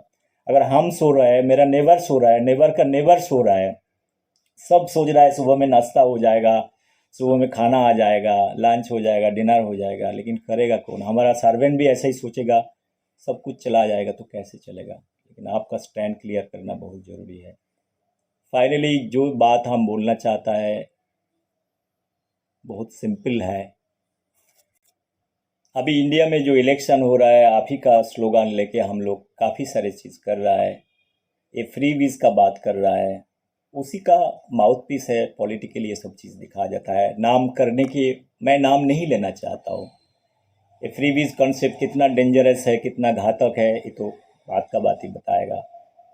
सब पढ़े लिखे इंसान, अभी डॉक्टर अभिजीत, डॉक्टर अमर्त्य सेन, आपको एक सिर्फ छोटी सी बात बताता हूँ। म्यूनिसिपल कॉरपोरेशन का नौकरी के लिए जो 12 स्टैंडर्ड का ज़रूरत होता है, पीएचडी का एप्लीकेशन पड़ रहा है। 20-20 हज़ार, 25-25 हज़ार एप्लीकेशन है। आपका क्या राय है? आप कैसे चाहते हो एक पीएचडी वाले आदमी म्यूनिसिपल कॉरपोरेशन में सफाई कर्मचारी हिसाब से काम करे? मेरा बहुत सारे दोस्त है जो स्टैटिस्टिक्स में एमएससी करके, इकोनॉमिक्स तो बहुत छोटा सा सब्जेक्ट है, स्टैटिस्टिक्स का सब्जेक्ट में जाके पोस्ट ऑफिस में अभी भी स्टैम्प चिपका रहा है। आप चाहते हो इसी चीज़ करे? आप समाज बदलने का जब बात होता है, आपका आशीर्वाद जिसको बोलते हैं, आशीर्वाद in the same knowledge and wisdom का बात कर रहा है, वो चीज़ आप लाओ। बोलना है क्या चल रहा है सोसाइटी में, बहुत बहुत सारे क्वालिफाइड आदमी एक छोटा सा नौकरी के लिए बैठा हुआ है जो स्कोप नहीं है। कैसे स्कोप क्रिएट कर सकते हो? मैंने जैसे बताया है, इतने सारे 6.5 घंटा का वीडियो आपको चाहिए तो मैं आपको ईमेल आईडी दी, इसीलिए आपने ईमेल आईडी शायद नहीं रखा है अपना वेबसाइट में। ये सब चीज़ आपने पब्लिक डोमेन में नहीं हो सकता है बचने के लिए सब चीज़ नहीं है। अगर कोई email ID, personal email ID है, अगर ये वीडियो देख रहे हो, आप ईमेल आईडी दीजिए, आपको टैग करवा देता हूँ। जैसे प्राइम मिनिस्टर ऑफ का ऑफिस में मैंने टैग करवाता हूँ। मेरा डर कुछ नहीं है, कुछ इसमें आपको डर क्या है? सच बोलो, सब बोला है, विजडम रविंद्रनाथ ने बोला है। एक ही चीज़ है, आप सच बोलते रहो। सच बोला ठीक है, आपको हिसाब से, किसी का हिसाब से हो नहीं सकता है सच, लेकिन सोचने का तो अधिकार है। सच बोला। इंसान गाली देता है, हम गाली नहीं देता है। गाली मैं इसलिए नहीं देता है जो गाली मेरे को नहीं देना आता है। गाली सबको देना आता है, अच्छे अच्छे गाली। मैं छोटी सी बात करके मैं ज़्यादा डिबेट में नहीं जाना चाहता हूँ। हम अभी इंडिया के अंदर में जो नेशनलिज्म का धंधे पे आके हमने अभी उसको फ्रैगमेंट, नेशनलिज्म, अगर कोई नेशनलिस्ट है, कैसे उसको माइक्रो इकोनॉमिक्स का आधार पे उसको बहिरागत हिसाब से ट्रीट किया जाता है, उसका मैंने थ्योरी में आता हूँ। अभी हम लोग, जैसे हम बंगाल का बाहर रहता है, ऐसे millions of Bengali they are living outside Bengal because there is no job. कोई जॉब नहीं है तो क्या करे उधर इंजीनियर जाके? उधर जाके घास तो नहीं काट सकता है। घास काटने के लिए उसका भी क्लास है। मैंने सोशलिज्म का बात किया, कम्युनिज्म का बात किया, वो सब करने के लिए बहुत है। अगर आप इंटेलेक्चुअल है, आपने इंजीनियरिंग किया है, डॉक्टरी किया है, आपको अच्छा प्लेटफॉर्म मिलना चाहिए सेवा करने के लिए। तो ऐसे मिलियंस ऑफ बंगालीज बंगाल का बाहर डिफरेंट स्टेट पे चला गया, अब्रॉड में चला गया, बहुत सारे जगह में चला गया। मैं ब्रेन ड्रेन रोकने के लिए बोला, जो आईआईटी एस्टेब्लिश किया उसको मैंडेट के बारे में बात किया। जो आईआईटीएंस बाहर चले जाते हैं कि एचआरडी मिनिस्ट्री जब आईआईटी बनाया था उसको क्या कारण था वो भी मैंने बताया। मैंने सरकार को भी सलाह दिया है जो अभी उस चीज़ को देखना चाहिए देश का डेवलपमेंट के लिए। अगर आप कंट्री के बारे में नहीं सोचते हो और पूरा दुनिया का अपना घर सोचते हो, जिधर अच्छी पैसा मिलता है उधर चले जाते हो, ये कोई अच्छी लक्षण नहीं है जो देश सेवा के लिए। आप अपना देश को, मैं नारायण मूर्ति को रिस्पेक्ट करता हूँ, रतन टाटा को रिस्पेक्ट करता हूँ, आजम प्रेम जी सर को रिस्पेक्ट करता हूँ। इस देश पे रह के अपने कंपनी एस्टेब्लिश करके ये सब चीज़ किया है। मैं ये नहीं सोचता हूँ गूगल का सीईओ का कितना सैलरी मिलता है, माइक्रोसॉफ्ट का सीईओ को कितना सैलरी मिलता है, वो इंडियन है कि नहीं है, वो मेरा इंटरेस्ट है नहीं। इतना पैसा का ज़रूरत नहीं होता है एक इंसान को जीने के लिए। एक इंसान को कैलिबर डिसाइड नहीं होता है आपको कितना पैकेज मिलता है। मैं किसका बात कर रहा हूँ वो भी मैं बता दिए है। मैंने बहुत सारा जगह में बहुत सारा बात की है, इसको वैल्यूएशन करने का ज़रूरत है, टाइम आया है। सिमिलर हो ये doctor Amartya Sen, doctor Abhijit, India आपको बहुत सारे जगह में प्लेटफॉर्म दिया जाता है। आप गाली नहीं दे के, क्रिटिसाइज नहीं करे कि अपना बात बताओ। हो सकता है आपका थ्योरी जो आपने माइक्रो इकोनॉमिक्स मैक्रो इकोनॉमिक्स से बात किया है उसके ऊपर दूसरा सोच दे सकते हो। ज़िंदगी में बहुत सारा बड़े बड़े आदमी अपना ज़िंदगी का अंत पे जाके बोलता है हमने ज़िंदगी में जो भी किया है बर्बाद ही चीज़ किया है, कोई भी चीज़ नहीं किया। ये इतिहास का गवाह है, आप बायोग्राफी पढ़ोगे समझ में आएगा। ऋषि अरविंदो को नोबेल प्राइज नहीं मिला, डॉक्टर अभिजीत को मिला है। महात्मा गांधी को नोबेल प्राइज नहीं मिला, डॉक्टर अभिजीत को मिला, डॉक्टर अमर्त्य सेन को मिला है। ऋषि अरविंदो को क्यों नहीं नोबेल प्राइज मिला? Because he is a nationalist. Right, he is a nationalist, that's why he has not got the Nobel prize. तो नेशनलिस्ट को कभी नोबेल प्राइज नहीं मिलता है, कम्युनिस्ट को मिलता है। अगर मैं कंपेयर करूँ ऋषि अरविंद से, डॉक्टर अमर्त्य सेन, डॉक्टर अभिजीत को, अगर मेरा हिसाब से दिमाग से अगर मार्क्स देने लागू, डॉक्टर ऋषि अरविंद को 98 मिलेगा। हो सकता है आपको 3-4% मिलेगा।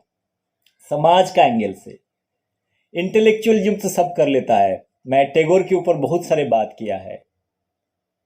टैगोर को बहुत बड़े पोएट है, मैंने बताया है। टैगोर अगर W.B. येट्स टैगोर का गीतांजलि का कलेक्शन में अगर नहीं लिखते थे, उसको नोबेल प्राइज नहीं मिलते थे।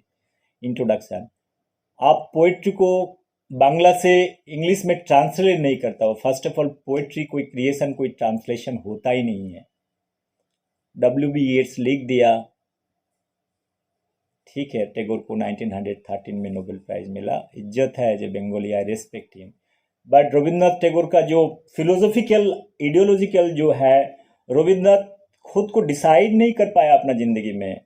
वो मार्क्सिज्म में बिलीव करते थे और लेनिनिज्म में बिलीव करते थे और कम्युनिज्म में जो है, सोशलिज्म में, और ही इज़ ए ट्रू नेशनलिस्ट और यूनिवर्सल थिंग। दैट्स वाई वो नॉलेज एंड विजडम को बताया है, और knowledge and wisdom should be boundaryless. But what about the individual? इसीलिए टैगोर फ्रीडम मूवमेंट में ज़्यादा पार्टिसिपेट नहीं कर पाए। नाइट उपाधि भी एक्सेप्ट किया है। नाइट उपाधि एक्सेप्ट करने के बाद 1905 में जब पार्टीशन ऑफ बंगाल हुआ, उसको रिजेक्ट भी किया। It is a conflict. Again, I am trying to tell everybody that one need to see how you perceive Tagore. I am not talking about Tagore's literature. It's a fantastic literature. But individually political identity, society के अंदर में टैगोर का political identity क्या है? देखिए, same आदमी 1905 साल में जब बंगाल बिहार उड़ीसा में लॉर्ड कार्जन ने डिवाइड कर रहा है, उसका विरोध में अपने नाइट जो ब्रिटिश ने दिया है उसको छोड़ रहा है। इसका मतलब उसको पता है ब्रिटिश सिस्टम क्या है, उसको मालूम है ब्रिटिश राज पे भी रहना है। सिमिलर वे गांधी जी भी वही सिस्टम से है। ब्रिटिश के साथ कभी रविंद्रनाथ टैगोर जेल पे नहीं गया है। महात्मा गांधी बहुत कम टाइम के लिए जेल के गया है। ये सब चीज़ फिलोसॉफिकल अंडरस्टैंडिंग करने का। लेकिन सुभाष बोस को, because he was a true nationalist, उसको आउट किया गया है। तो पहले नंबर एनिमी ब्रिटिश का है सुभाष चंद्र बोस। बाकी तो वायलेंट है, बिनोय बादल, दिनेश खुदीराम, उसको फांसी में लटका दिया। लेकिन सुभाष बोस के IAS छोड़ के देश सेवा के लिए आए थे।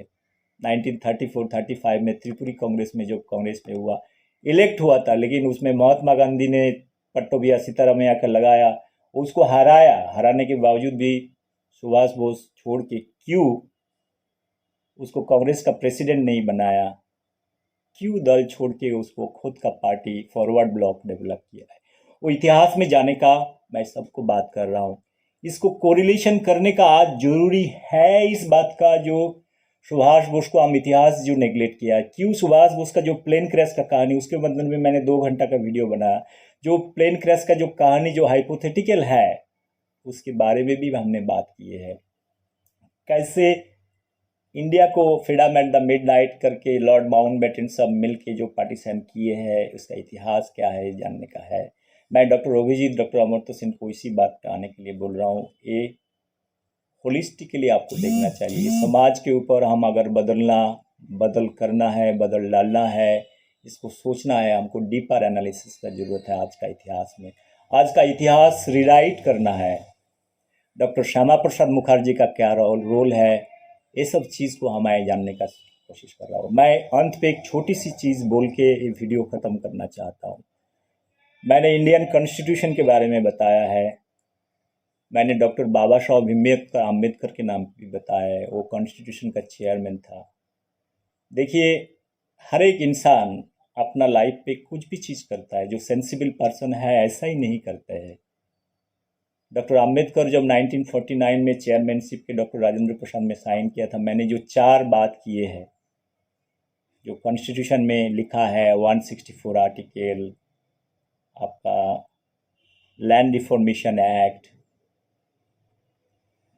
बाकी आपका यूनिफॉर्म सिविल कोड और आपका रिजर्वेशन, ये सब कुछ वो लिख के गया था। मेरा कहने का मतलब यही है, डॉक्टर अंबेडकर को फुल नॉलेज थे इस चीज़ का, उसको पता भी था इसका क्या कॉन्सिक्वेंसेस होने वाला है। ये कोई कंस्पिरेशन थ्योरी था और एडिशनल प्रेशर था और उसको फुल फ्रीडम दिया गया था उसको कॉन्स्टिट्यूशन लिखने के लिए। इस चीज़ का ज़रूरत, बहुत सारा क्लॉज का ज़रूरत नहीं था, specially 164 the reservation lower class में, वो भी टेम्पोरेरी था। जैसे आर्टिकल 370 अभी एबोलिश हो गया, बहुत अच्छी बात है, इसको एबोलिश हो गया, इसको ज़रूरत नहीं था, वो भी टेम्पोरेरी प्रोविज़न था। अभी मेरा कहने का मतलब यही है, वो नहीं है। अभी बोल रहा हूँ मैं, रिलीजियन में आ रहा हूँ। रिलीजियन में डॉक्टर आम्बेडकर सर ने लास्ट जिंदगी में वो बौद्ध धर्म ग्रहण किया था। गौतम बुद्ध का जो फिलोसफी है उसको अडॉप्ट किए थे। हमारा हिंदुज़्म के साथ बौद्धिज्म का फिलोसफिकल कुछ अंडरस्टैंडिंग, बहुत सारा चीज़ कॉमन है, लेकिन बहुत सारा चीज़, जो चीज़ बौद्धिज्म नहीं मानता है, फॉलो करते हैं, जो हिंदुज़्म नहीं मानता है, लेकिन वो कन्वर्ट हो गया। मेरा ये कहने का मतलब यही है, जो यूनिवर्सल फिलोसफी ऑफ लाइफ किया है, एक इंसान धर्म चेंज ऐसे ही नहीं कर लेते हैं, कोई कंपल्सन से नहीं कर लेते हैं, जैसे मॉडर्न डे में होता है, क्रिश्चियनिटी में होता है। ये हमको सब कुछ मालूम है कैसे होता है, क्यों नहीं होता है, जो फिलोसफिकली क्रिश्चियनिटी कैसे इसको एक्सरसाइज किया है। But in case of doctor B R Ambedkar, what made him to change from one philosophy to another philosophy, that is Buddhism, from Hinduism to Buddhism, ये बहुत सोचने वाली बात है। इसके बाद डॉक्टर अभिजीत, डॉक्टर अमर्त्य सेन को मैं इतना ही रिक्वेस्ट करना चाहता हूँ, अब इंडिया में पॉलिटिकल सिस्टम में जो चल रहा है, जो करप्शन चल रहा है, इस चंदा कलेक्शन का जो करप्शन चल रहा है, ये सब चीज़ जो फ्री बीज का नाम पे बहुत सारा पॉलिटिकल पार्टीज, आइडियोलॉजी, इतना सारा चीज़ करप्शन करते रहता है, इतना सारे चीज़ कमीशन में चल रहा है। This is a great danger for democracy. I feel I wish to know what is your opinion.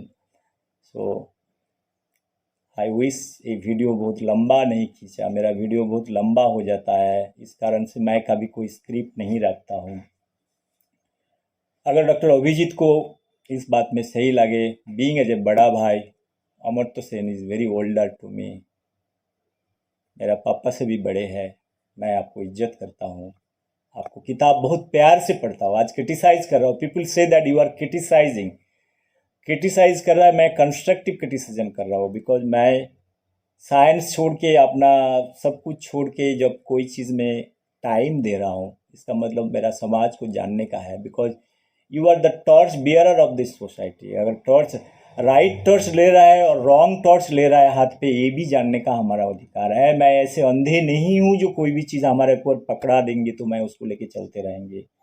ये फिलोसफी हम, बिकॉज हमारा खुद का रैशनल थिंकिंग है। मैंने जैसे टैगोर के बारे में बताया, टैगोर जिंदगी भर नेशनलिज्म और होल यूनिवर्सलिज्म के ऊपर, ये फिलोसफी के ऊपर बढ़ते रहा है। टैगोर बहुत सारे चीज़ में, जैसे आप वोमेन के ऊपर टैगोर का क्या कॉन्सेप्ट है, मैं वो डिफरेंट बात आएंगे, how Tagore use to see women, उसका बहुत सारे क्रिटिसिज्म है, वो मैं बात पे आएंगे इस वीडियो में।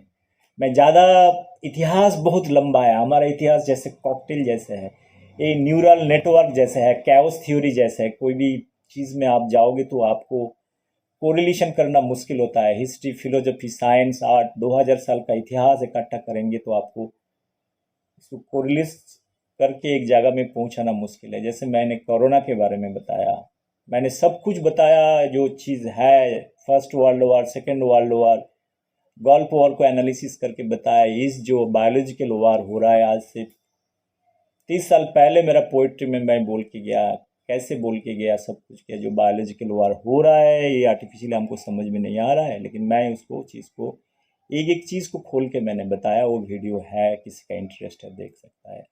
मैं वीडियो और बढ़ाना नहीं चाहता हूँ। Once again I should thank everybody that God has given me or Buddha has given me this opportunity to sit in a place जिसको ये अपॉर्चुनिटी बहुत सारे आदमी को नहीं मिलता है, to give a voice, a democratic voice दिए है बोलने के लिए। हमको prime minister of India UN तक पहुंचाने के लिए अधिकार दिए है। बट बिकॉज मैं जो सोचता हूँ, मैं इसको 100% सोचता हूँ, 150% सोचता हूँ। मैं जो बोल रहा हूँ बहुत कॉन्शियसली इसको बोल रहा हूँ, तो मेरा कॉन्शियसनेस एंड विजडम को मैं एक्सप्रेस करना चाहता हूँ। इसमें हमारा कोई डरने का कोई नहीं है और किसी का खतरा भी नहीं है। तो मैं कोई नेशनल फ्लैग जलाने वाला आदमी नहीं हूँ, नहीं तो कोई कोरोना वायरस है किसी को इन्फेक्ट कर देंगे वो भी नहीं हूँ। मैं ट्रू नेशनलिस्ट हूँ। मेरा आइडियोलॉजी के ऊपर होता हूँ। मैं क्वेश्चन करना है तो किसी को भी क्वेश्चन कर सकता हूँ।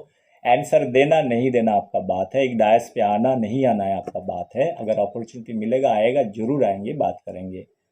Once again take care everybody, that be safe during corona time. I am in also isolation zone, so my mind lab is my home for few months. I'm working 24/7. My father died. Till I'm not able to digest, my father has died on COVID. So those are very, very shocking thing that is again roaming in my mind, that how this can happen. Then I told COVID-19 virus killed my parents. I want to see who is the enemy, who have killed. That's why I don't believe that they are the COVID-19 virus is a missile, they're the murderer. I want to say the whole world, we should trace who is the murderer. I have told who is this. Globally उसको इस बात को रखना है। अगर particular country और कोई कर रहा है उसके ऊपर हमको पॉलिटिकली प्रेशराइज करके ग्रेटर थ्रेट को रोकने के लिए, कल अगर हम अभी नहीं रुके, अगर ग्रेटर थ्रेट आए उसको हम रोक नहीं पाएंगे। ये ह्यूमैनिटी बर्बाद हो जाएगा। जो चीज़ मैं सोचता हूँ, जैसे मैं डिवास्टेटेड हूँ मेरा पेरेंट्स चले जाने के बाद, क्योंकि वो लोग काफ़ी खुश थे।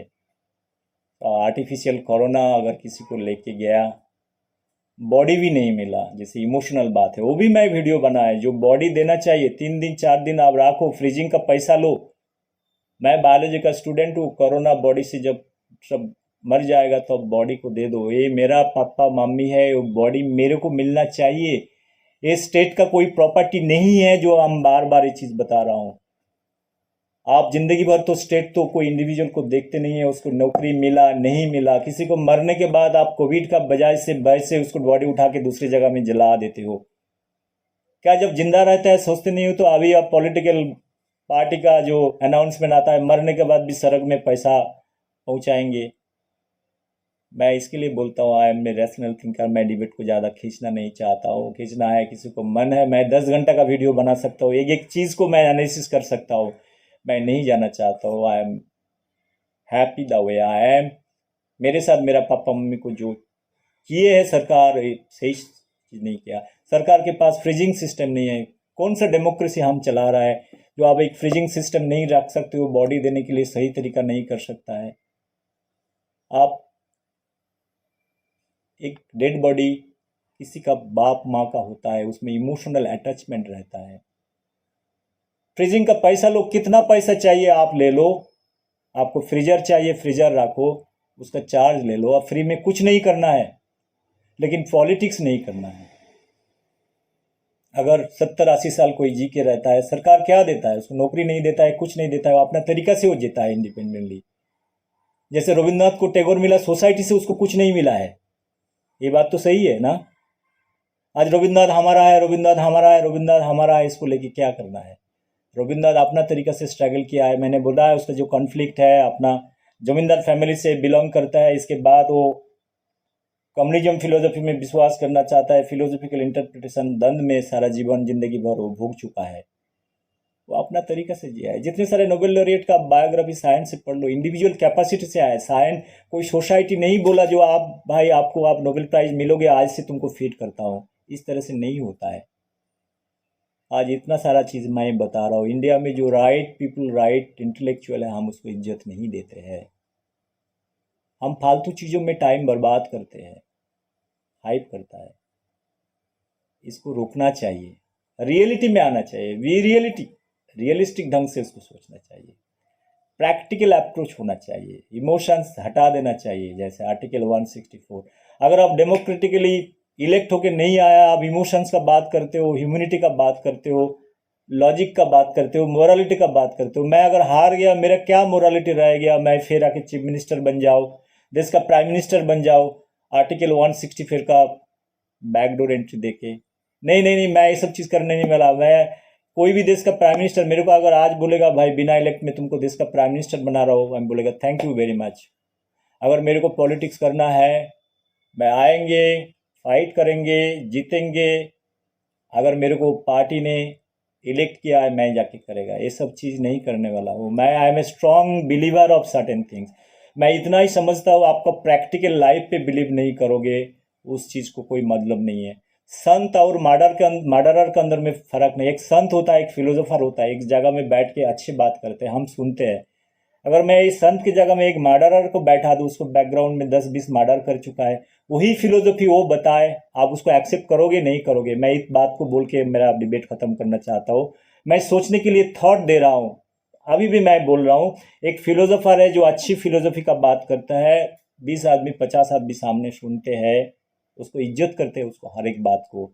उसी जगह में एक आदमी बैठा दो जो मर्डरर है, उसको बैकग्राउंड में 10-20 मर्डर कर चुका है, वही आदमी फिलोसफी का बात करता है सामने, अच्छी अच्छी बात करते हैं, उससे ज़्यादा अच्छा बात करता है। आप उस बात को मानोगे भी नहीं मानोगे। 2 बार रिपीट करके मैं डिबेट मेरा बात खत्म करना चाहता हूँ। सब खुश रहे। Thank you very much. Bye bye, take care, have a nice day. Okay, bye.